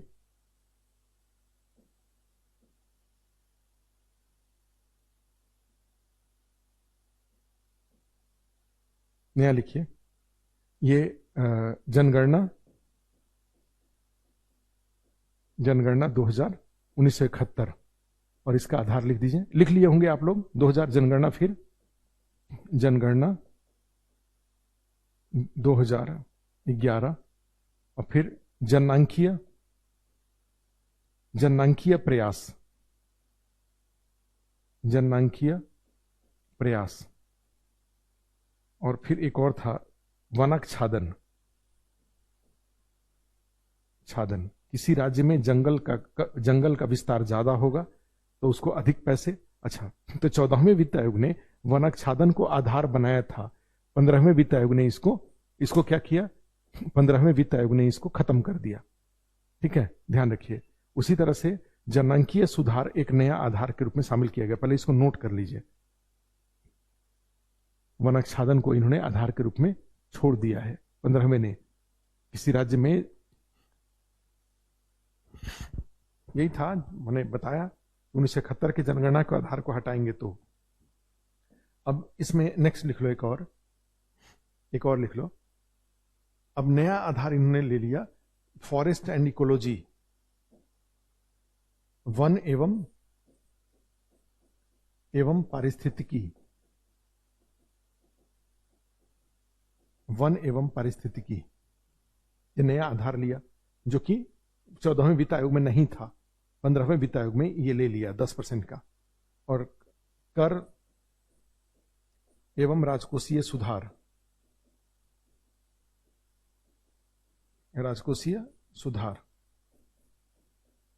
राजकोषीय सुधार ये एक नया आधार के रूप में अपनाया। तो आगे लिख दीजिए, पैरा चेंज करके लिखिए। लिखो, 15वें वित्त आयोग ने हम परसेंटेज, सब में परसेंटेज होगा, परसेंटेज जोड़ेंगे तभी तो। देखो ना, 100 आ रहा है ना, सब ये 100 आ रहा है। किसी भी राज्य को जो पैसा दिया जाएगा वो इन्हीं आधारों पर दिया जाएगा। ठीक है, तो इसमें लिखिए, देखो 15वें वित्त आयोग द्वारा 14वें वित्त आयोग की तुलना में 14वें वित्त आयोग की तुलना में राज्यों को वित्तीय सहायता देने के आधार में बदलाव किया। राज्यों को वित्तीय सहायता देने के आधार में बदलाव किया।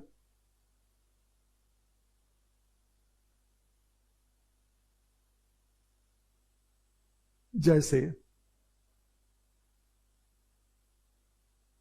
1971 की जनगणना के आंकड़े को आधार के रूप में समाप्त करना, आधार के रूप में समाप्त करना। इसी प्रकार वन आच्छादन, फॉरेस्ट कवर, वन आच्छादन को भी आधार के रूप में छोड़ दिया गया है। वन आच्छादन को आधार के रूप में छोड़ दिया गया है। 1971 की जनगणना के आंकड़े को तथा वन आच्छादन को आधार के रूप में छोड़ दिया गया है, जबकि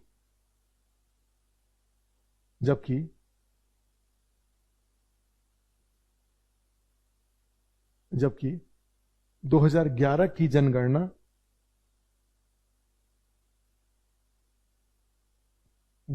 का आंकड़ा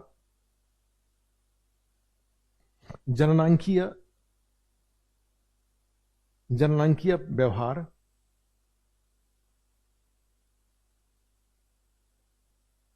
वन एवं पारिस्थितिकी तथा कर एवं राजकोषीय प्रयास को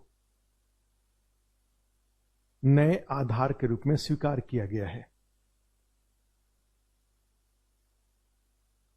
नए आधार के रूप में स्वीकार किया गया है।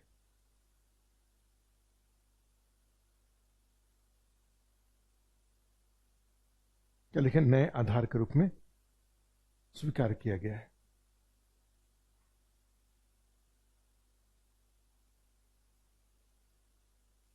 क्या लिखे? नए आधार के रूप में स्वीकार किया गया है। देखो इस प्रकार एक लाइन लिख दीजिए। 15वें वित्त आयोग ने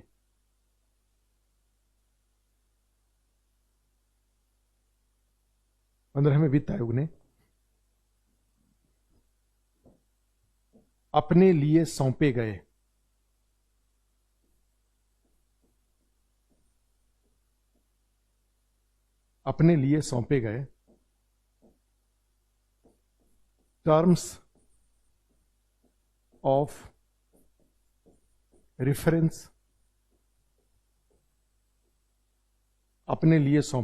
टर्म्स ऑफ रेफरेंस से जुड़े विवाद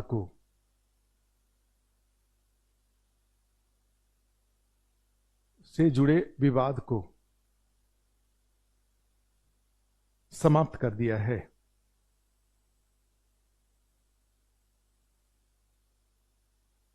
से जुड़े विवाद को समाप्त कर दिया है। टर्म्स ऑफ रेफरेंस से जुड़े विवाद को समाप्त कर दिया है। ठीक है।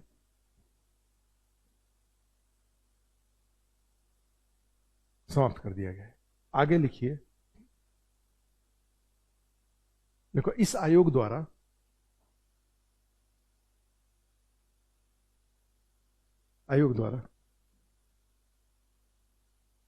राज्यों को अनेक तरह के अनुदान का भी सुझाव दिया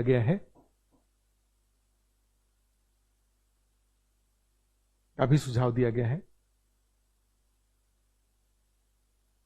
जैसे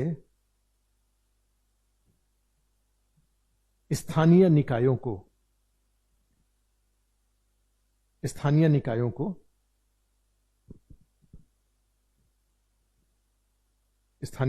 को जैसे पंचायत एवं नगरपालिका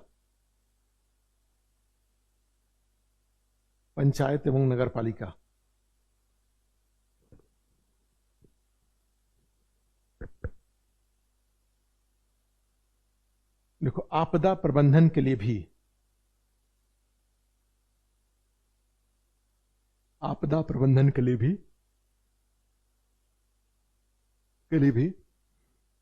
सुझाव दिया गया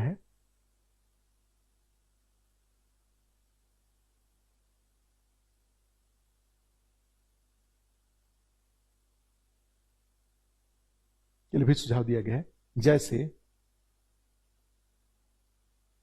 पूर्वोत्तर एवं हिमालय के राज्यों के लिए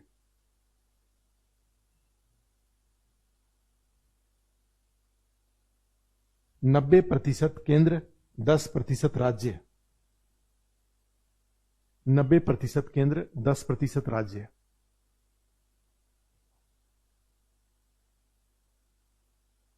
जबकि अन्य राज्यों के लिए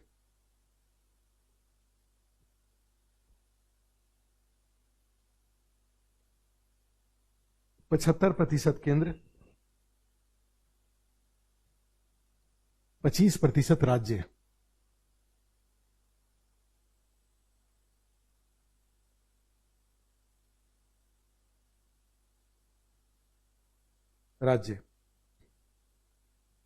का निर्धारण किया गया है। जैसे मान लो अभी आया था ना चमोली में जो सीमठ में, उसमें जो भी पैसा खर्च होगा उसका 90% केंद्र देगा, 10% राज्य देंगे। लेकिन वही अगर मान लीजिए मध्य प्रदेश में, जो कि हिमालय स्टेट नहीं है, नॉर्थ ईस्ट भी नहीं है, राजस्थान में, तो यहां पे जो भी पैसा खर्च होगा, कोई आपदा अगर आता है तो उसमें 75% केंद्र का होगा, 25% राज्य का होगा। ठीक है, ये प्रावधान किया है वित्त आयोग ने। इनके अलावा देखो इनके अलावा राजस्व घाटा वाले राज्यों को केंद्र से सहायता देना।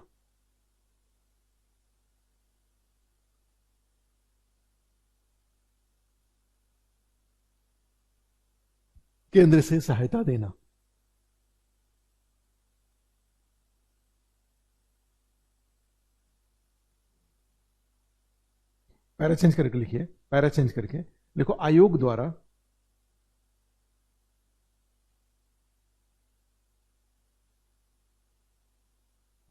नया राजकोषीय रोडमैप भी, स्थानीय निकाय मतलब पंचायत और नगर पालिका, म्युनिसिपैलिटीज, क्या लिखे, आयोग द्वारा राजकोषीय रोड, नया राजकोषीय रोडमैप भी, नए राजकोषीय रोडमैप का भी सुझाव दिया गया है। ठीक है, क्योंकि आप जानते हैं कि एनके सिंह कमेटी ने, जो एफआरबीएम रिव्यू कमेटी था, उसने जो रोडमैप दिया वो सब खारिज हो गया कोरोना के दौरान।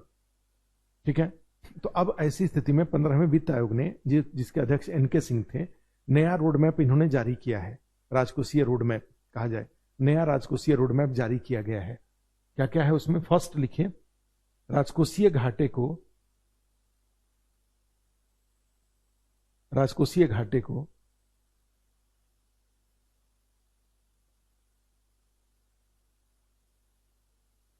घाटे को 2025-26 तक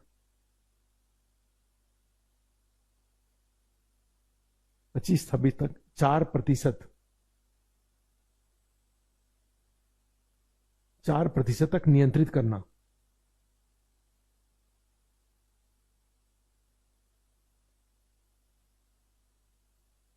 जबकि राज्यों को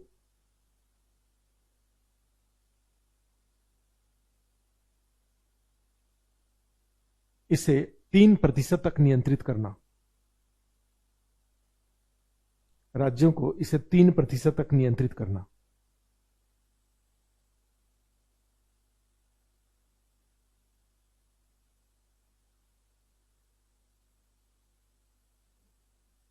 ठीक है, उसी में नेक्स्ट पॉइंट लिखिए, केंद्र के लिए कर्ज बोझ,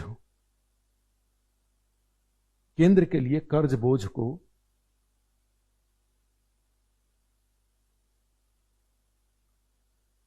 2025-26 तक के लिए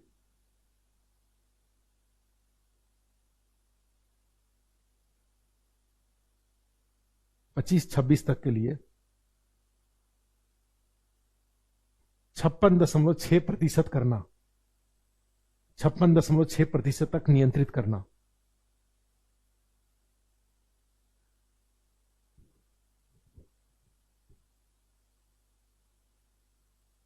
तथा राज्यों के लिए, राज्यों के लिए 32.5% करना, राज्यों के लिए 32.5% करना।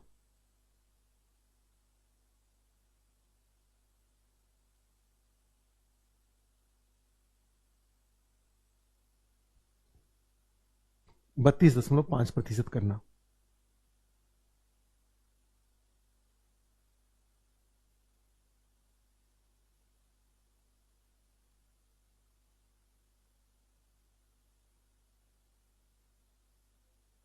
और उसमें मेरी एक लाइन और लिख दीजिए, लिखो, जीएसटी के मामले में सुझाव देते हुए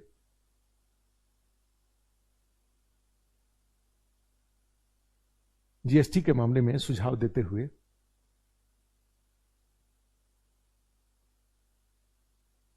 12% एवं 18% का 12% एवं 18% के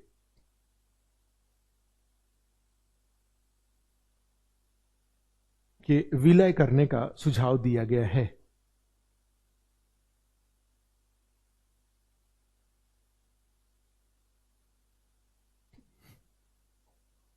सुझाव दिया गया है। देखो, इसी प्रकार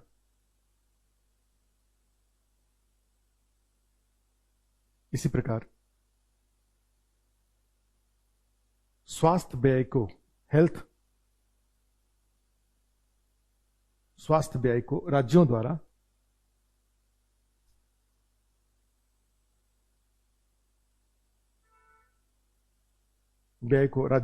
बढ़ाना,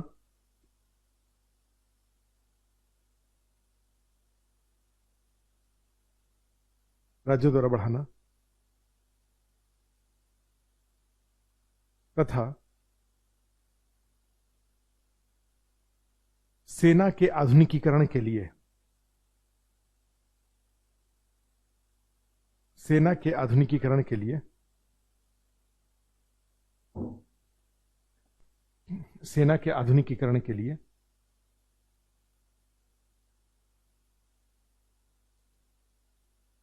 कभी समाप्त नहीं होने वाला कभी समाप्त नहीं होने वाला कोष तैयार करना।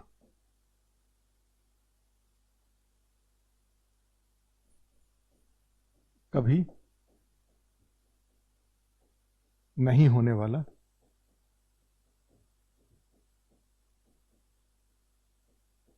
कोष तैयार करना। जैसे अभी क्या होता है बजट में, बजट मान लो 2021-22 ने रक्षा खर्च 8%। अब उसमें जो सैनिक होते हैं उनकी वेतन, पेंशन, सैलरी, पेंशन, अन्य जो खर्चे, प्लस उसमें मशीन हथियार खरीदने के लिए भी पैसे होते हैं। समस्या ये होती है कि हथियार जो खरीदने का काम है वो कई सालों तक चलते रहता है। राफेल का डिसीजन सोचिए कब लिया गया था, 2007-8 में लिया गया था और 2020 में जाकर के पहला एयरक्राफ्ट आया। अब 2008-9 के बजट में राफेल के लिए जो प्रावधान किया गया, जैसे ही 31 मार्च होगा, कोष मतलब फंड बनाए जाना, कोष का मतलब फंड होता है। जैसे ही 2008-9 का साल खत्म होगा, 2008-9 के बजट के आधार पर जो पैसा सेना के हथियारों के खरीद के लिए रखा गया था वो खत्म हो जाएगा। ठीक है, रक्षा, फिर नया साल नया बजट आएगा, फिर नया साल नया बजट आएगा। अब इस तरीके से पता चला कि सेना के पास खर्चा करने के लिए, हथियारों के खरीद के लिए पैसा ही नहीं है। तो इस वित्त आयोग ने एक रिकमेंडेशन दिया कि भैया आप आगे से क्या करिए कि जब भी पैसा आप बजट में अलॉट करिए सेना के आधुनिकीकरण के लिए, वो पैसा ऐसा होना चाहिए कि वो पैसा उठ करके किसी कोष में चला जाए, फंड में चला जाए, और वो फंड बजट साल खत्म होने के साथ ही फिर दोबारा साल खत्म होने के साथ ही वो खत्म ना हो। ठीक है, एक तो इससे क्या फायदा हो जाएगा, मान लो 2008-9 के 2020-21 के बजट में, 21-22 के बजट में, 22-23 के बजट में जो भी रक्षा सेना के हथियारों के खरीद के लिए जो पैसा होगा वो खर्च हो ना हो, वो पैसा वहां से निकल करके उस फंड में चला जाएगा। फिर दूसरे साल का भी, चूंकि एक बार एक हथियार खरीदने में 4-5 साल लगता है, और 4-5 साल के बजट में जो पैसा रखा गया था हथियारों के लिए वो सब उसमें से निकल करके अगर एक जगह जमा रहेगा तो 5 साल बाद अगर पेमेंट देना पड़ेगा तो पैसे की कोई कमी नहीं आएगी। इसके लिए इन्होंने ये सुझाव दिया।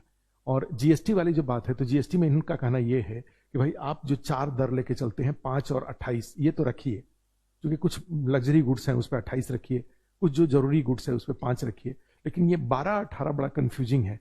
आपको करना क्या चाहिए, 12-18 को मर्ज करके आप 15% कर दीजिए, 12 वाला 15 हो जाएगा, 18 वाला घट के 15 हो जाएगा।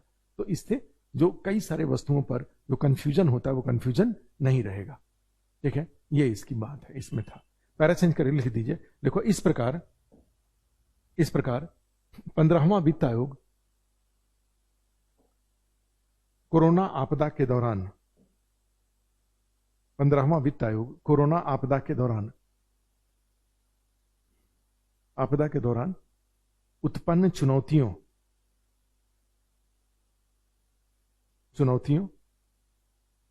का सामना करने के लिए आवश्यक सुझाव दिया गया है।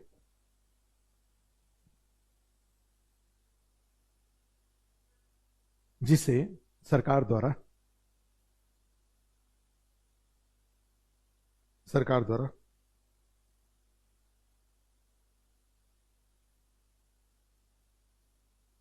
1 अप्रैल 2021 के बाद 5 सालों तक लागू किया जाएगा। Will be implemented for next 5 years। 5 सालों तक के लिए लागू किया जाएगा। बस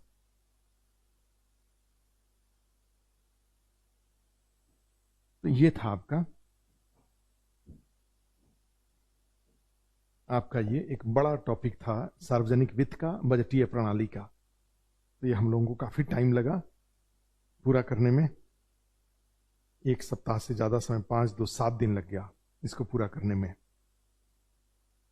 ठीक है, अब इसके बाद दूसरा जो बड़ा एक टॉपिक है, अच्छा 1-2 छोटा छोटा टॉपिक करते हैं, फिर उसके बाद बड़ा टॉपिक करेंगे। हाँ, कोरोना बढ़ रहा है, कोरोना बढ़ रहा है, तो इससे और देश के सामने संकट आएगा। कोरोना बढ़ेगा तो ऑलरेडी बहुत सारे लोगों को बहुत घाटा है। कल ही कोरोना का कारण शेयर बाजार काफी नीचे गिरा और मुझे 60,000 रुपए का घाटा हुआ। ऐसे ऐसे घाटे बहुत सारे लोगों को होते हैं। कोरोना आ जाएगा, फिर होटल फिर बंद हो जाएगा। नागपुर में कोरोना आने के कारण होटल सारा बंद हो गया। 21 पेज का नोट्स बना है, बढ़िया। तो इस तरह का नोट्स बनाते जाइए, उसको पढ़ोगे तो 1-2 बार, कहीं कुछ नहीं समझ में आएगा उसको कागज पे नोट करके रखना, फिर हम लोग बताएंगे, डिस्कस करेंगे। ठीक है, हाँ, तब तो ऑफलाइन कोचिंग बिल्कुल बंद हो जाएगा। ठीक है, तो ऑफलाइन कोचिंग बंद हो जाएगा।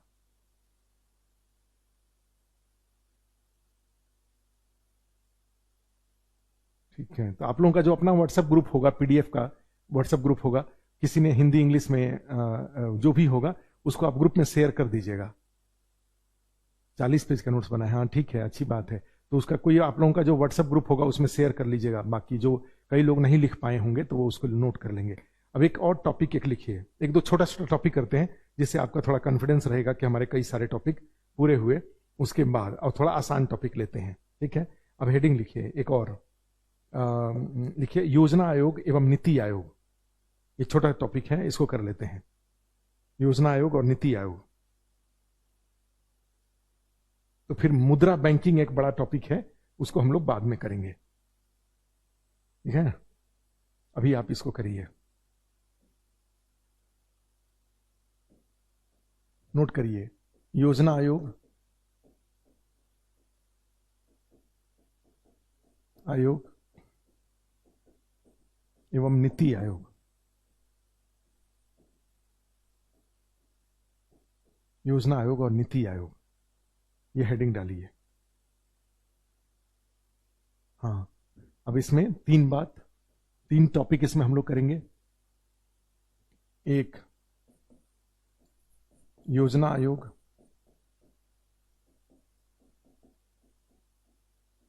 एवं नीति आयोग में तुलना, एक करेंगे। दूसरा करेंगे 12 पंचवर्षीय योजनाओं की उपलब्धियों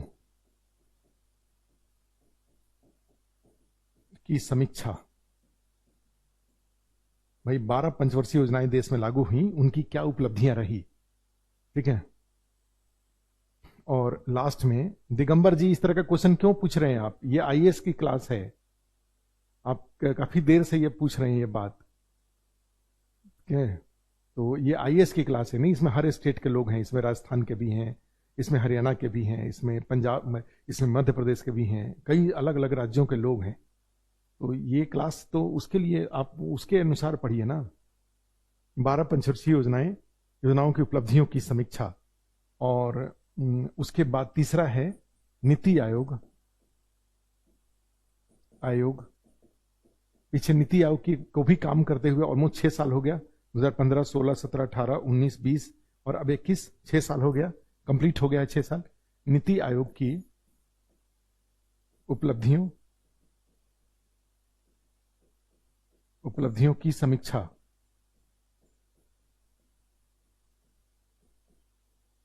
नीति आयोग की उपलब्धियों की समीक्षा।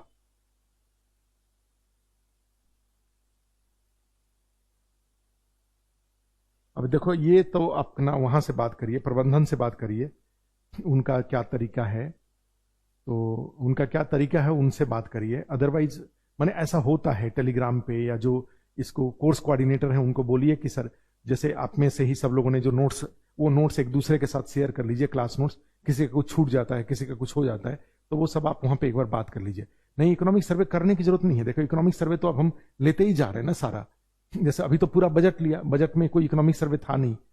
अभी जो पब्लिक फाइनेंस इसके पहले वाला टॉपिक था, अब इसके बाद वाले में तो जैसे एग्रीकल्चर करेंगे तो इकोनॉमिक सर्वे करेंगे, इंडस्ट्री करेंगे तो इकोनॉमिक सर्वे करेंगे, फिर हम लोग गरीबी बेरोजगारी करेंगे तो उसमें इकोनॉमिक सर्वे करेंगे, तो सब जगह तो इकोनॉमिक सर्वे करेंगे ही। ठीक है, तो ये आप इसके अनुसार चलिए। पहले ये योजना आयोग, नीति आयोग, ये टॉपिक है, 3 टॉपिक इसमें हम लोग करेंगे।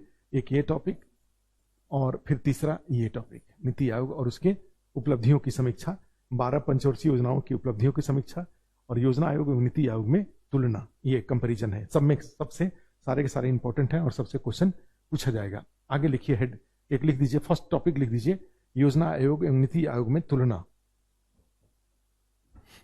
लिख दीजिए इसमें, योजना आयोग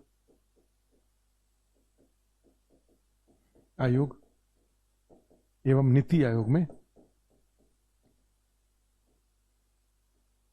में तुलना।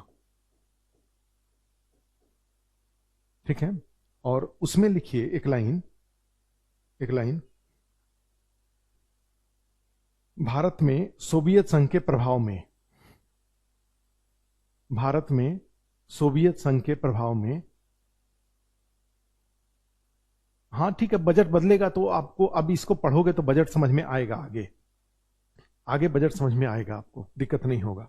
2023 में देना है तब भी, क्योंकि बातें तो, स्ट्रक्चर तो वही रहेगा ना, 100 पैसा आया 100 पैसा गया, घाटा, सब तो वही रहेगा। तो जहां पे अभी मान लो जैसे कर आए 53 पैसा था, 2023-24 का जो बजट आएगा उसमें टैक्स इनकम बढ़ गया रहेगा, तो टर्मोजी तो सारे वही रहेंगे ना, तो इसलिए कोई दिक्कत नहीं होगा। इसमें लिखिए, देखो, सोवियत, भारत में सोवियत संघ के प्रभाव में सीमित संसाधनों का वरीयता के आधार पर उपयोग कर, सीमित संसाधनों का वरीयता के आधार पर उपयोग कर तेज विकास सुनिश्चित करने के लिए, तेज विकास सुनिश्चित करने के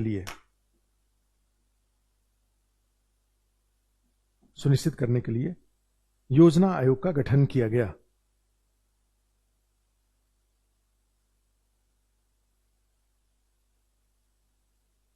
योजना आयोग का गठन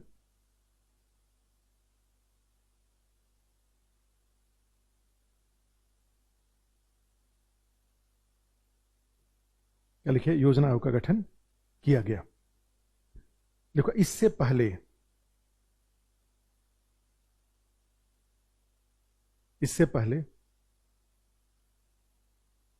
1938 में 1938 में कांग्रेस पार्टी के द्वारा,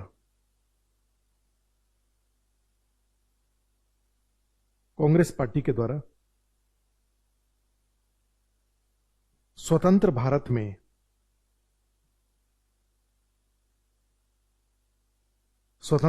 में देश के विकास की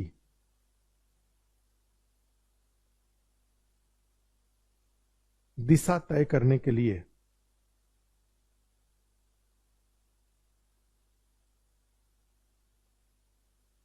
पंडित जवाहरलाल नेहरू की अध्यक्षता में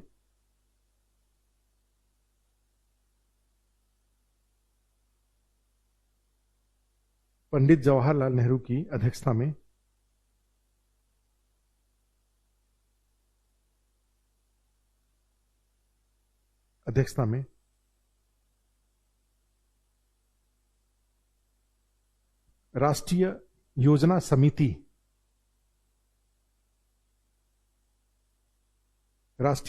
समिति का गठन किया गया। राष्ट्रीय योजना समिति का गठन किया गया।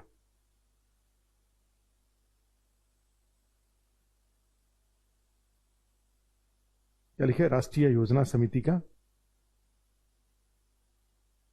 गठन किया गया।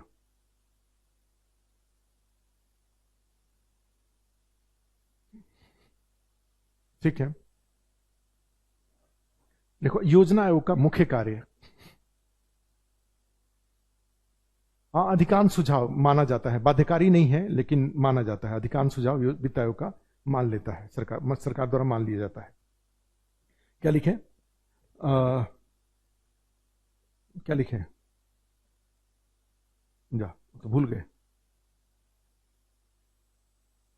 1938 है, 1938 में, तो भूल गए क्या बोल रहे थे। 1938 है, 1938 लिखिएगा। 1938 में राष्ट्रीय योजना समिति का गठन किया गया। अच्छा, योजना आयोग का मुख्य कार्य, हाँ, बीच बीच में कमेंट लिखोगे मेरा कंटिन्यूटी ब्रेक हो जाएगा, उसको देखेंगे तो। योजना आयोग का मुख्य कार्य, ठीक है, पंचवर्षीय योजनाओं का निर्माण, उनका क्रियान्वयन, उनके क्रियान्वयन लिखे, पंचवर्षीय योजनाओं का निर्माण, उनके क्रियान्वयन की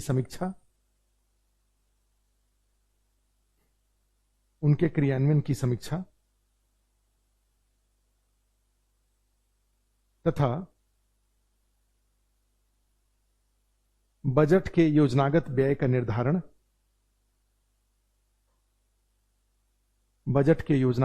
निर्धारण, एवं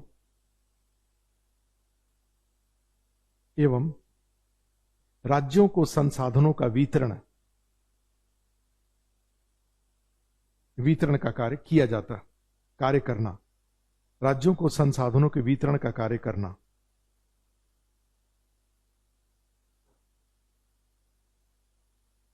लिखिए, योजना आयोग द्वारा कुल 12 पंचवर्षीय योजनाएं लागू की गई, 12 पंचवर्षीय योजनाएं तैयार की गई। योजना आयोग द्वारा कुल 12 पंचवर्षीय योजनाएं तैयार की गई।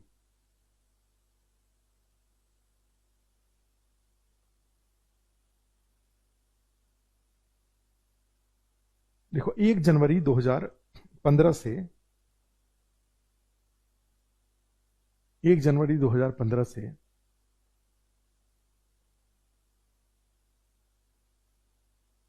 योजना आयोग के स्थान पर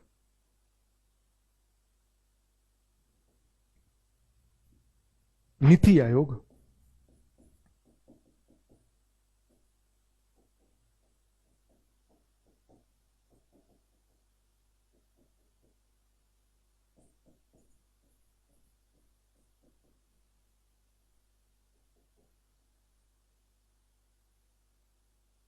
आयोग, की स्थापना की गई। National institution for transforming India की स्थापना की गई।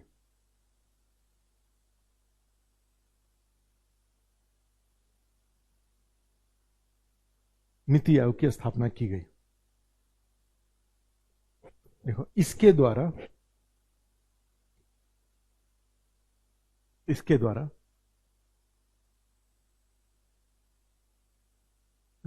एक थिंक टैंक के रूप में, चिंतनशील संस्था के रूप में, थिंक टैंक,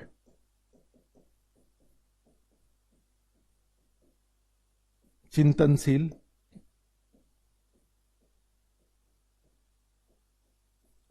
संस्था, एक चिंतनशील संस्था के रूप में देश के विकास के लिए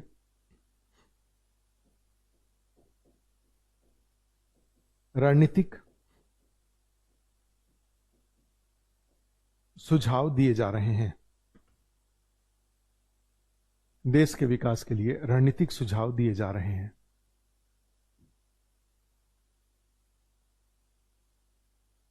क्या लिखे? देश के विकास के लिए रणनीतिक सुझाव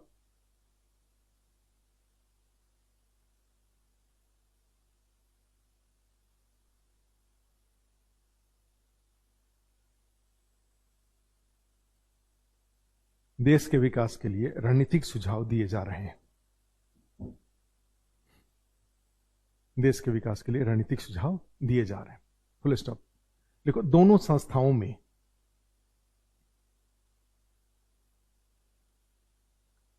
में अनेक समानता एवं असमानता के तत्व हैं।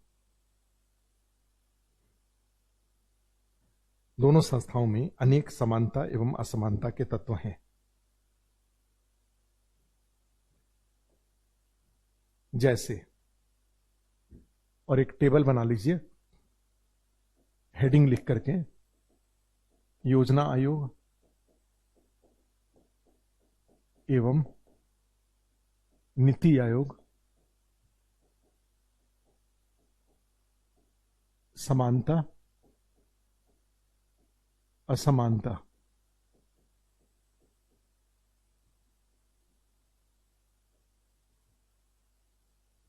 और एक साइड में लिख दीजिए योजना आयोग, योजना आयोग, और दूसरे साइड में लिख दीजिए नीति आयोग, योजना आयोग, और दूसरे साइड में लिख दीजिए नीति आयोग। हाँ बहुत ठीक है, आज के लिए इतना ही है, अब ये छोड़ दीजिए, इतना ही, इसको कल करेंगे। योजना आयोग और नीति आयोग में पूरा तुलना कर लेंगे। तो आईएएस मेंस में क्वेश्चन भी पूछा गया है, पीटी का भी क्वेश्चन सब हो जाएगा, मेंस का भी क्वेश्चन हो जाएगा, तुलना कर लेंगे। उसके बाद दूसरा, उसके बाद तीसरा टॉपिक हो जाएगा अच्छे से हमारा।